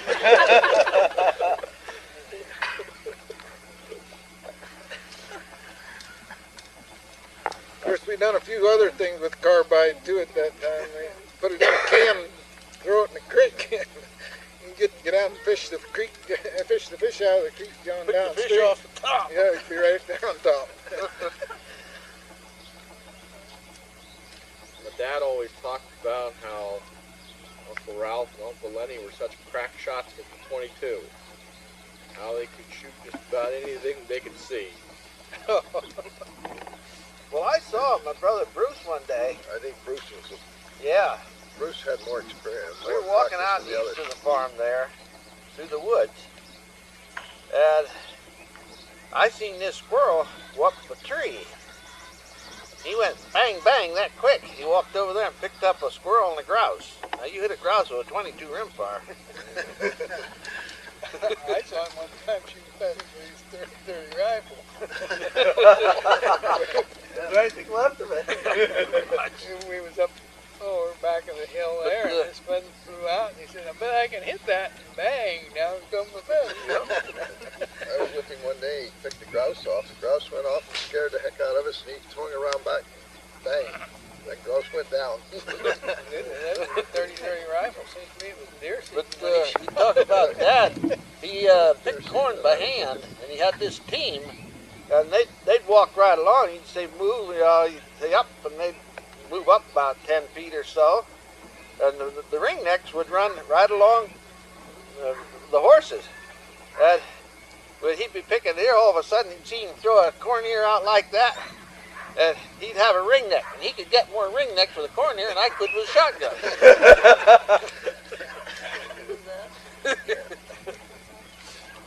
I guess the funny one I remember there was I was shooting a .22 one time about 80 yards at a thumbtack down from our machine shed over to the hill. And Oakley and Howard come down and he says, oh, you're never going to hit that. I said, oh, I'm getting pretty close. And I had it all sighted in, you know. Oakley leaned over the tractor and ping, thumbtack disappeared. Yeah, I remember that. Yeah. Well, I still shoot a bird now and then. That little guy I traded the other year. Yeah. I was standing in my garage door. There was a starling chasing the bluebirds at the far corner of the garden. The starling landed up on the limb, and I had the scope sighted in. I put it against the garage door, and I knocked the starling off. It's better than 200 feet down there. I bought 22 caliber single shot rifle in 1934, and I'm still shooting it. That's awesome. A collector's item. Same way with your shotgun. Yeah. Well, Winchester shotgun's a collector's item. I've shot heads off plenty of sparrow with that rifle. Yeah. Single shot Winchester with a long barrel on. It wasn't any fun shooting a sparrow. You took it to the head. That old pump that the only two I ever saw that was actually shot, actually wore out. If I remember rightly, Yeah. 39. the one we shot the thumbtack with was an over-under 22-410 with iron sights. Bruce had one of those. Yeah. I still have one of those. I've got two of them. Probably But we had a rolling block at one time too. It had a flat board for a stock. It had a metal barrel. It had a brass tube for a barrel, and then it had steel wrapped around it. He's got a lot of cartridges there in the back of that old shed. Dad used to tell me about hunting rabbits.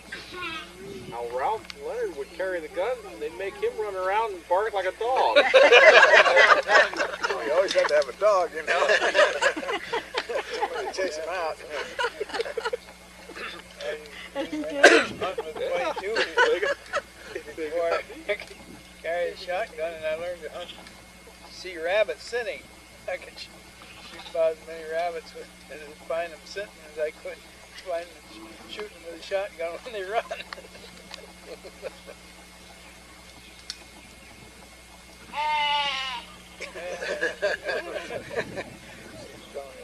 Yeah.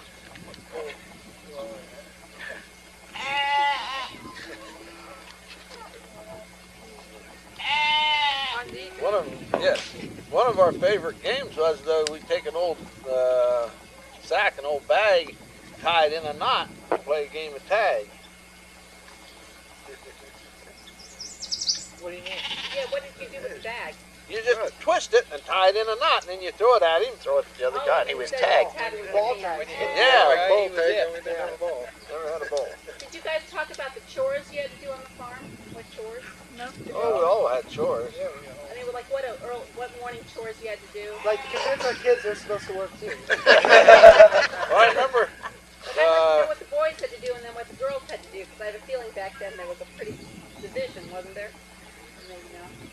In the Not as much wintertime- as you might think, I don't believe. No, Really? In the wintertime, we always had one or two cows to milk. Fred was too lazy to put his shoes on, so he'd run fast to get to the barn. That way he didn't have to put his shoes on. run to the barn on ice, barefooted. Yeah, run. He used to go feed his rabbits without putting his shoes on. What time did you Couldn't have do to- that. yeah. What time did you have to milk the cow? Well, it wasn't especially early. You had to get, I think 8 o'clock about was when the milk truck come. You had to make sure you had it in the, had You had to have cooled it a little bit. by 8 o'clock. Yeah. I don't know. I started to milk cows when I must be about 10 years old, I suppose. At age 10. Yeah, oh yeah. Yeah, I milked them That before wasn't a milking machine either. That was Didn't have any milking machine. I did it all by hand. You pulled them one When at a you got time. older, you milked 2 cows. How Yeah. many animals were there besides cows? Well, I don't know. Dad usually had about 8 cows. Yeah. 8 to 10, depending on how many were. And then when somebody always had to throw down hay when we got a little older and throw straw in the barn and bed at night. Usually take turns. We always had chores to do.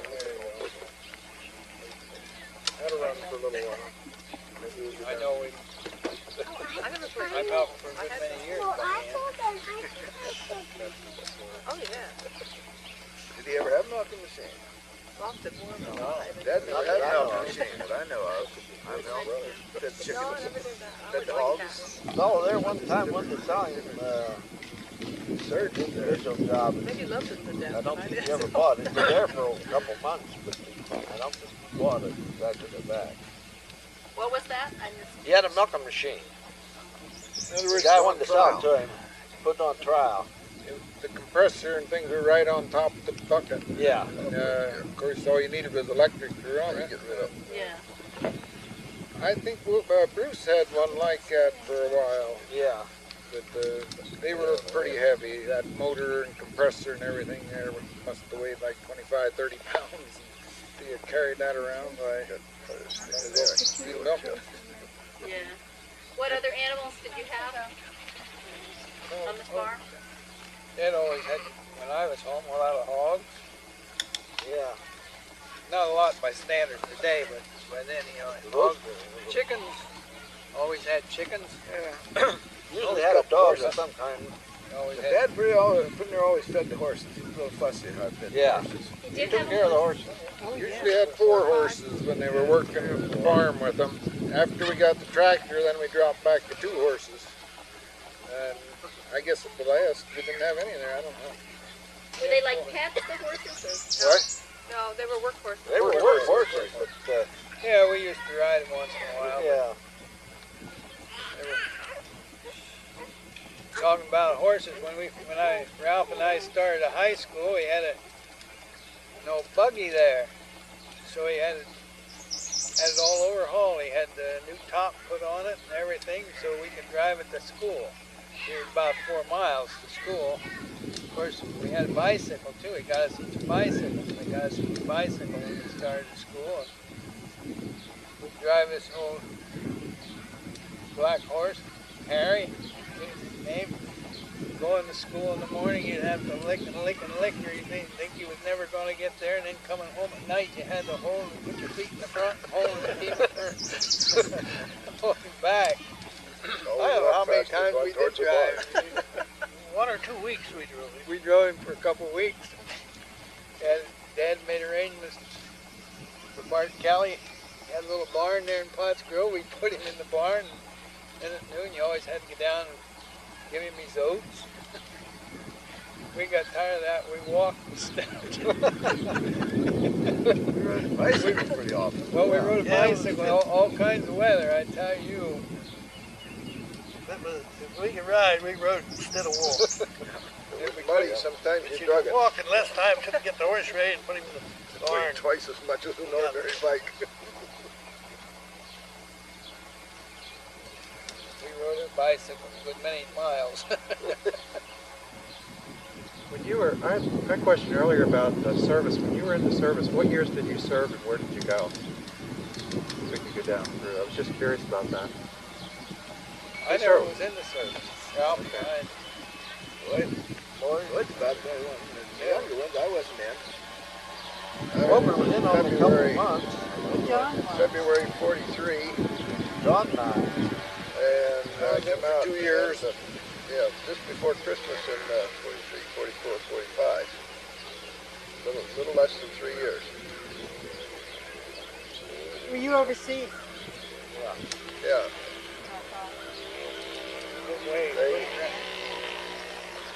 They wasn't in this side long enough to have the American Theater ribbon. There in the bone. No, the electric horse. I went in, they had basic, and we went overseas. Well, they put lots up around. That's where the club would come from.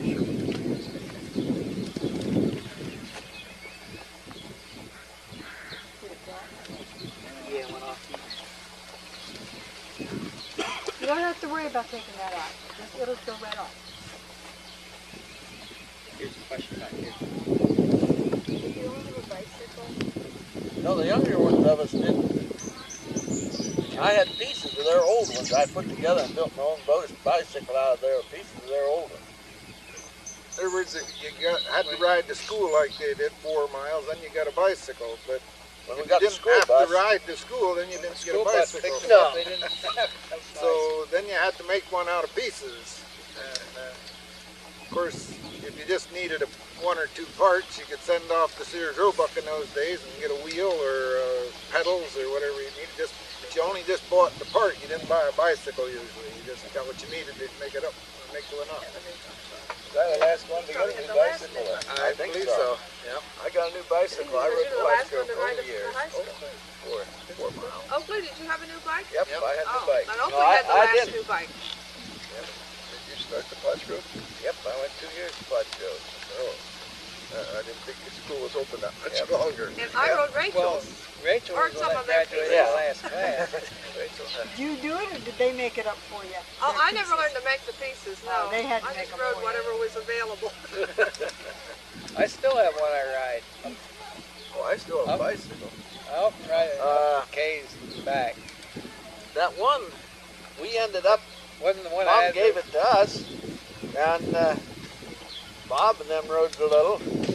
And then later on, Bob went to Philadelphia to college.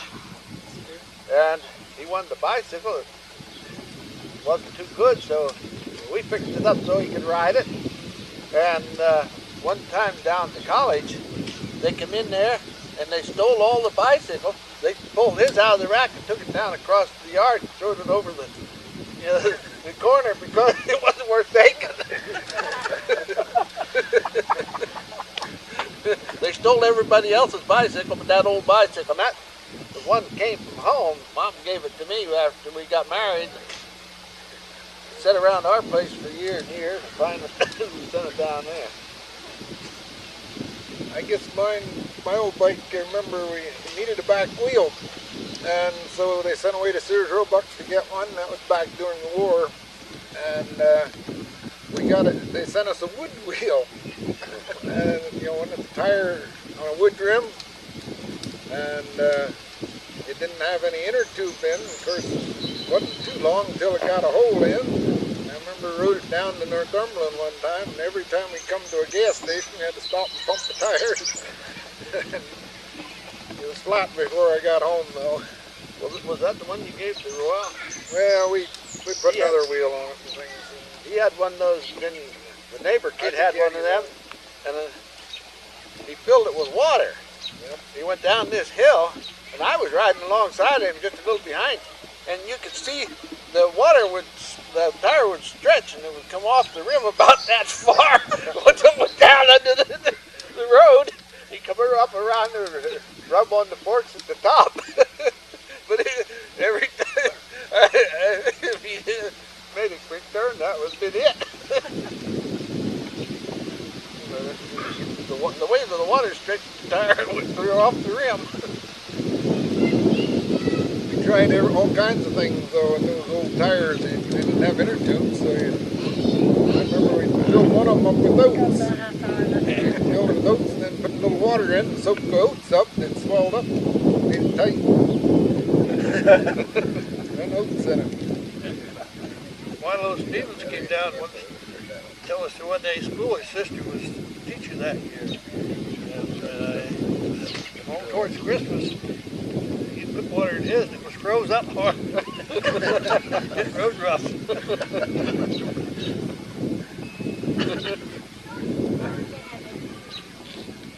Why did you have to? That's the way they were made. They just like a hose, kind of.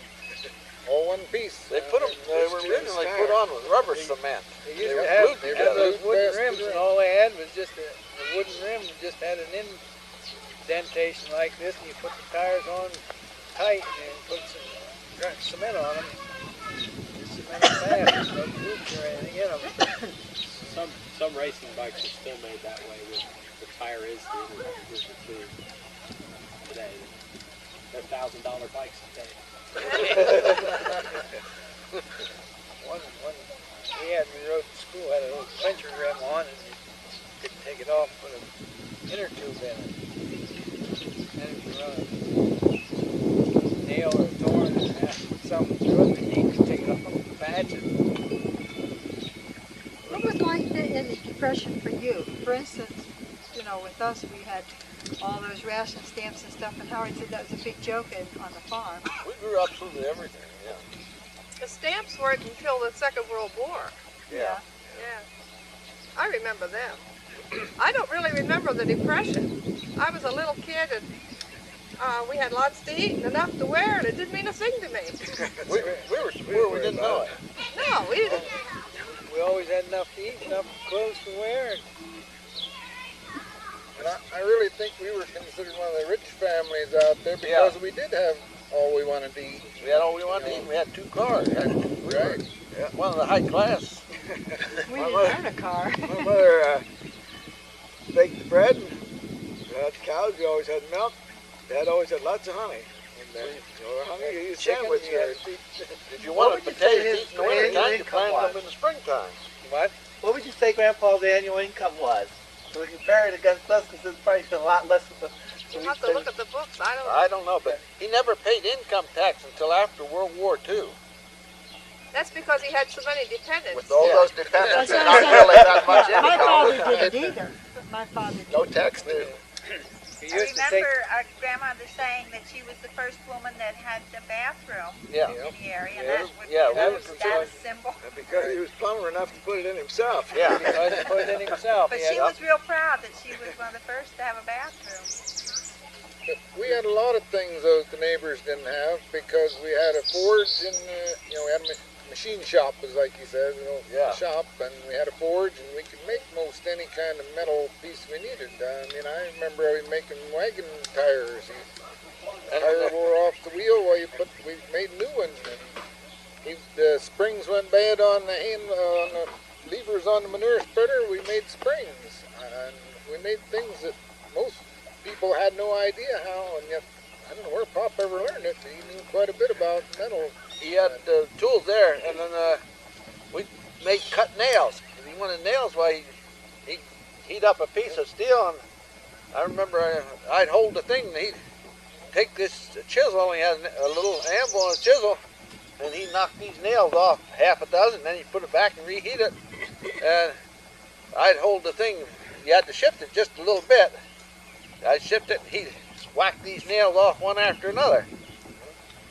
And I remember we needed a key for the old thrashing machine, and so we just went down, heated up the forge, got a piece of iron hot, sliced the chunk off, pounded it out nice and square, and took it out and drove it in The bearings, thrash machine. the bearings, the main bearing on the main cylinder went out of the thrash machine. The bearings went out, so we tore it apart. Took the old babbitt out. He wrapped a couple pieces of newspaper around it. We got a ladle, heated up new babbitt. And he poured the bearings, put new babbitts in the old thrash machine. I remember the first one was too tight. He didn't put enough wraps of paper on it. It didn't have enough clearance in there. Man, that thing got hot and smoke flew, and he was afraid he'd gonna burn his barn down. Let the bearing cool off for, we'd do about a half a load of grain, then we'd stop and let the bearing cool off. Pour oil on it, boy, the old smoke would roll off that thing. He kept a bucket of water handy to put it out in case it would catch on fire. So the next one, we poured the one on one side of the machine, and then when he poured the next one, he knew he had to give it a couple more turns of paper so it would make the clearance more, and that there run nice and cool. And the old roller, he got a maple log, and he had some ship's augers. He drilled a hole through this, and then we drilled holes through, and he made the bearings for the roller out of a maple log, and he drilled a big hole in there and shoved it full of wool, sheep's wool, and then he'd pour oil in the top, and the wool would drip the oil down on this bearing. Wood saw, he always burned wood and took a lot of wood. The bearings about that, he just heat up babbitt, more new bearings, put clay around the end and poured full of babbitt. Bearings, but he did that roller. Bearings like That wood saw had a flywheel on what would have weighed 300 pounds or more. Don't believe it was that heavy, but it was a big, Great big cast flywheel. iron flywheel. You could, when the belt would come off, you could saw off about 2 or 3 logs after the belt came off. The flywheel had that much power in it, you could saw at least 2 or 3 more sticks before it stopped running. I know later on when he got that Ford tractor, you couldn't leave the clutch out. You have to let the clutch out and give it a shot. Then you leave it up again because the flywheel was that heavy. You couldn't get it going. It would peel the belt off. Show the belt off where you got it going. Yeah.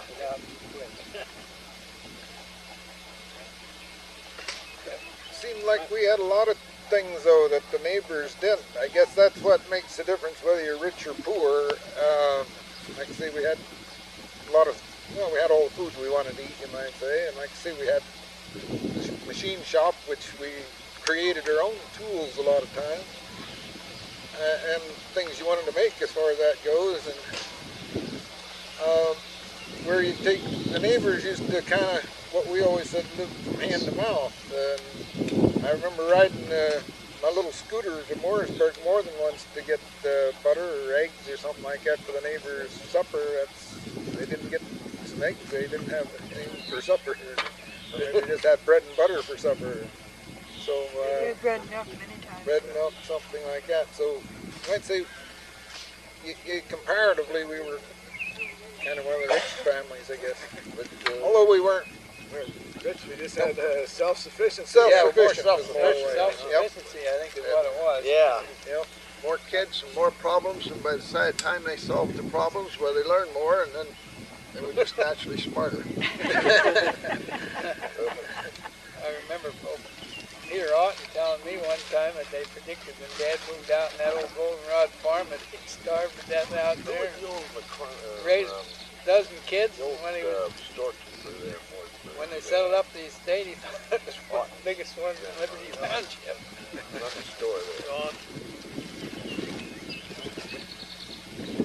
One fellow told me, he said the only reason Dad ever had any money was because he never spent any. Yeah. Either Old Mr. Dietrich said when my dad moved out there, made sure, you, like you say, we never hired any carpenter. Well, he did hire some carpenter work done when they had that piece built in the house. Yeah. But when was that? That was after my grandmother moved out there. They built a piece on the... Is that the part she lived in? No. Oh. That was a front room and a bedroom upstairs. But that wasn't the room that they lived in. But, like you say, he did blacksmith, his own blacksmith work. Shoot his own horses. Yeah, shot his own horses. Carpenter work. Did everything himself. He built that shed down there, got the lumber sawed, put the shed up. remember a couple times the neighbor's horse would die, we'd go bring it home, cut it up, put it in pickling barrels, and put salt water. Yeah, put salt water, made salt water thick enough you could float an egg in it. And you throw these pieces of meat in there, and then that's what would you say, the tankage, they always called it for the pigs. You've got pretty ripe by the time you got to the bottom of the barrel. Used to have the kettles and he'd cook it. Feed it to the hogs. Yeah. And I remember the little tiny potatoes, that nobody wanted to peel. I would take them down, put them in a kettle, and we'd cook them up and feed them to the pigs. Chickens. Oh no, we ate them ourselves because you could, once you cooked them, you could take the skin off real easy. That's what we ate. Pickles, they grew more. I guess that's it. You eat what you had to, but if you had these extra, instead of throwing them away, why they just cook use of them. Yep, pop it, wouldn't throw anything away. We'd cook it up, feed it to the pigs and chickens. Even that was part of it. Even the dishwater, they think of a good use for it, they put it to use rather than throwing it away. Yeah. Well, I remember her doing that after we were married. I went over and she was still saving the dishwasher. Yeah, always saving dishwater and feed it to the hogs, water the hogs. Yep. I remember her doing that. You didn't waste anything if you could help it. Then Mom made lye soap and used lye soap, and Pop always said he wormed the pigs the same time he fed them. Lye soap and the dishwater would take care of the worms and the pigs. Yep. They grew. You raised a lot of hogs. Well, I remember one time, after the Depression, before hogs started going up in price, the dealer, one of the guys, Danville, come out to buy hogs. They argued for better than a half an hour the difference between 5 cents a pound and 5.5 cents a pound for hogs that was alive. Yeah. Yep. First year I went to high school, we had an agriculture teacher, and we'd have an agriculture project. And Dad had bought a sow pig from up on Ball Top, I believe he got it. he gave me 5 of those pigs, and I kept records on it, all the feed and everything. And it came fall, and the agriculture teacher said I should keep them a little while yet and make them a little heavier. Dad said no, he said they were the right size the butchers wanted. And so we dressed them and sold them. And I made $20 a pig on that. If I'd have kept another month, the price went down, I'd have lost money on it. Dad was always pretty shrewd, watching the market and everything that way. I always think about that. The agriculture teacher said I could keep them a little longer and make them a little heavier, and Dad said, no, they're the size the butchers want. Well, your father was educated also. Right, and it wasn't just a guess. I mean, he had a formula figured out. That he used to read the farm magazines. They would print, this formula, and it figured how much you had to have if you kept them for so much longer. He had a formula all figured out. It was a mathematical decision. Well, the butchers wanted hogs between 180 and 200 pounds. And when they get 180, why he'd think about selling them, because he didn't want them to go over that 220 because they wouldn't give you as much money for them. They dock you on the price if they were too heavy. Yeah. Because there's too much lard to it. Dad did have 2 more years of school, and some of the people. That's what I was going to say. He was educated also. He went to Bloom to school. What they call it, normal school at that time. Did all of the 5 boys go to, his brothers go to Bloomsburg Normal also? I don't know about that. Yeah, I've heard that they did. Uncle Sam used to teach. He taught school for a while. Sam and Paul did. I don't know. Was that? I don't know. Did Peter? Yeah. Uncle Peter never taught school, but Uncle He went to school with him. I don't know whether he went to normal school or not. Where he got his education. Bloomsburg had a pretty good school apparently at that time, and they were close enough. At least a couple. They had to walk. I think, what did he say? 4.5 or 5 miles. Oh yeah, it was. I remember Dad telling about one time he walked home from school for years. Yeah. And cover him up after that.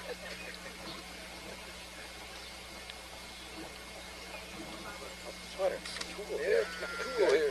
Just leave your shirt on. Yeah, we are. Change shirts again. I put my long sleeve shirt on. Want to wrap it up? That's up to you. You can wrap it up. Almost 2 hours. Yeah, almost 2 hours. That's just the beginning. I thank you guys. Appreciate that a lot. We had a lot of fun. We didn't have much money, but we Education had a lot of comes from fun. trying to solve the problems when the problem comes up. Thinking, in other words. Yeah, but still, the fact that he went on maybe taught him what sources to use or something. I don't know. Mom said you should never quit learning, too. That's always keep reading my experience. Periodically, get in the problem and then solve it. Keep learning. You don't learn anything if you don't have problems. Right. Blood riding over on the hill. I guess that's part of it, too. He went flying out over it, took all the buttons off his brand new Christmas coat. Shirts. Yeah. Put the buttons in his pocket and he walked home. Walk home. Hardly walk.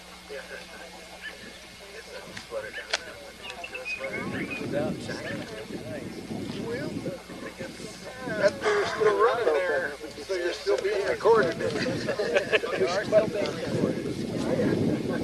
I don't see the red light blinking. I don't know. There was lots of things happening. You better take it off. There's got a finger on. Get there, try to take a picture of the wild turkey, you shut it off, and they'd stand there and look at you. You turn that thing on, as soon as that little red blinker started, the way they just run for the brush. The wild turkey didn't like that. I didn't want their picture to give him the evil eye. What was about it? The first one we had didn't have come that back, little red light they on even it. came back, and I shut it off, and they came back out of the window. It didn't have that. Park, the park. Because people would get in there with the red horse and running like this for a ride over the canyon, I guess it was. And I thought, well, what the turkey was after, they was having popcorn and food and stuff with pretzels and stuff that people dropped around the table and things like that. Turkeys, as soon as they closed the park, where these two wild turkeys would come out in there. And I coming up the canyon, I happened to see these turkeys off the side. I thought, well, I'll get my camera, I'll get some pictures. And when they seen that little red blinker, boy, they headed for the brush. And I'd turn it off, and I'd stand around there, and they'd come back out again. When you turn that thing on again, and with that little red blinker, boy, they'd scooted for the brush. Just that quick. I still think it was that. It's scary. You were just so excited to see them, what I mean. So, Did you take them over? No, I didn't. No way. Did they go over? I don't think so. I don't think we got the canoes loaded back on the car yet. Yeah, firewood. They're usually trying to cut firewood enough for winter, so people laying them out. There were a lot of things done by writing first. We didn't write it, so we just sort of... You always liked the whole wooden sled because it was lower.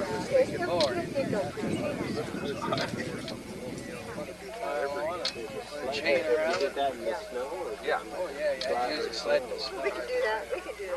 the ground is usually frozen. But this is primarily what the boys have done, isn't it, Bill? There's a little bit of snow right over. They said they just want to find out what it was like to live last year. So they want to get you guys together and do that. Well, we'll just do it. Oh, we'd have a pile up before the house. Yeah, all right, you can throw it. All kinds of fun stories. Yeah, you had to throw it, we saw it, throw it in the woodshed. Record them, I think, for the sync up. Outside the word. Well, they always had a pile. And you had to pick a day when it was cool or a little windy because the bees, in the wintertime, you get a nice warm day, the darn bees would come out. They didn't use the bottle. No. I don't think it's so much for us, it's for us. Oh, we got a place up in the garden there. Yeah, you My kids got no idea. Like which is here. The garden was over here. And there's a pile of wood in there. We're just shop. A couple of people carried over. Kids Off. carried. Save that One job of for the kids. them was going back into the shed. It didn't bother me.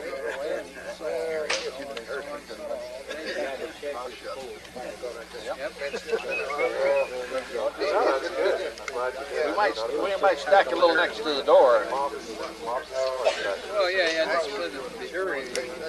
Some of them would split before we started, but they got the saw when they cut through a log and stuff. So But the old damn furnace had a pretty good size door. had to saw the length of the Burnt wood and furnace too, so the big chunks and the hard, knotty chunks, why they went to the furnace.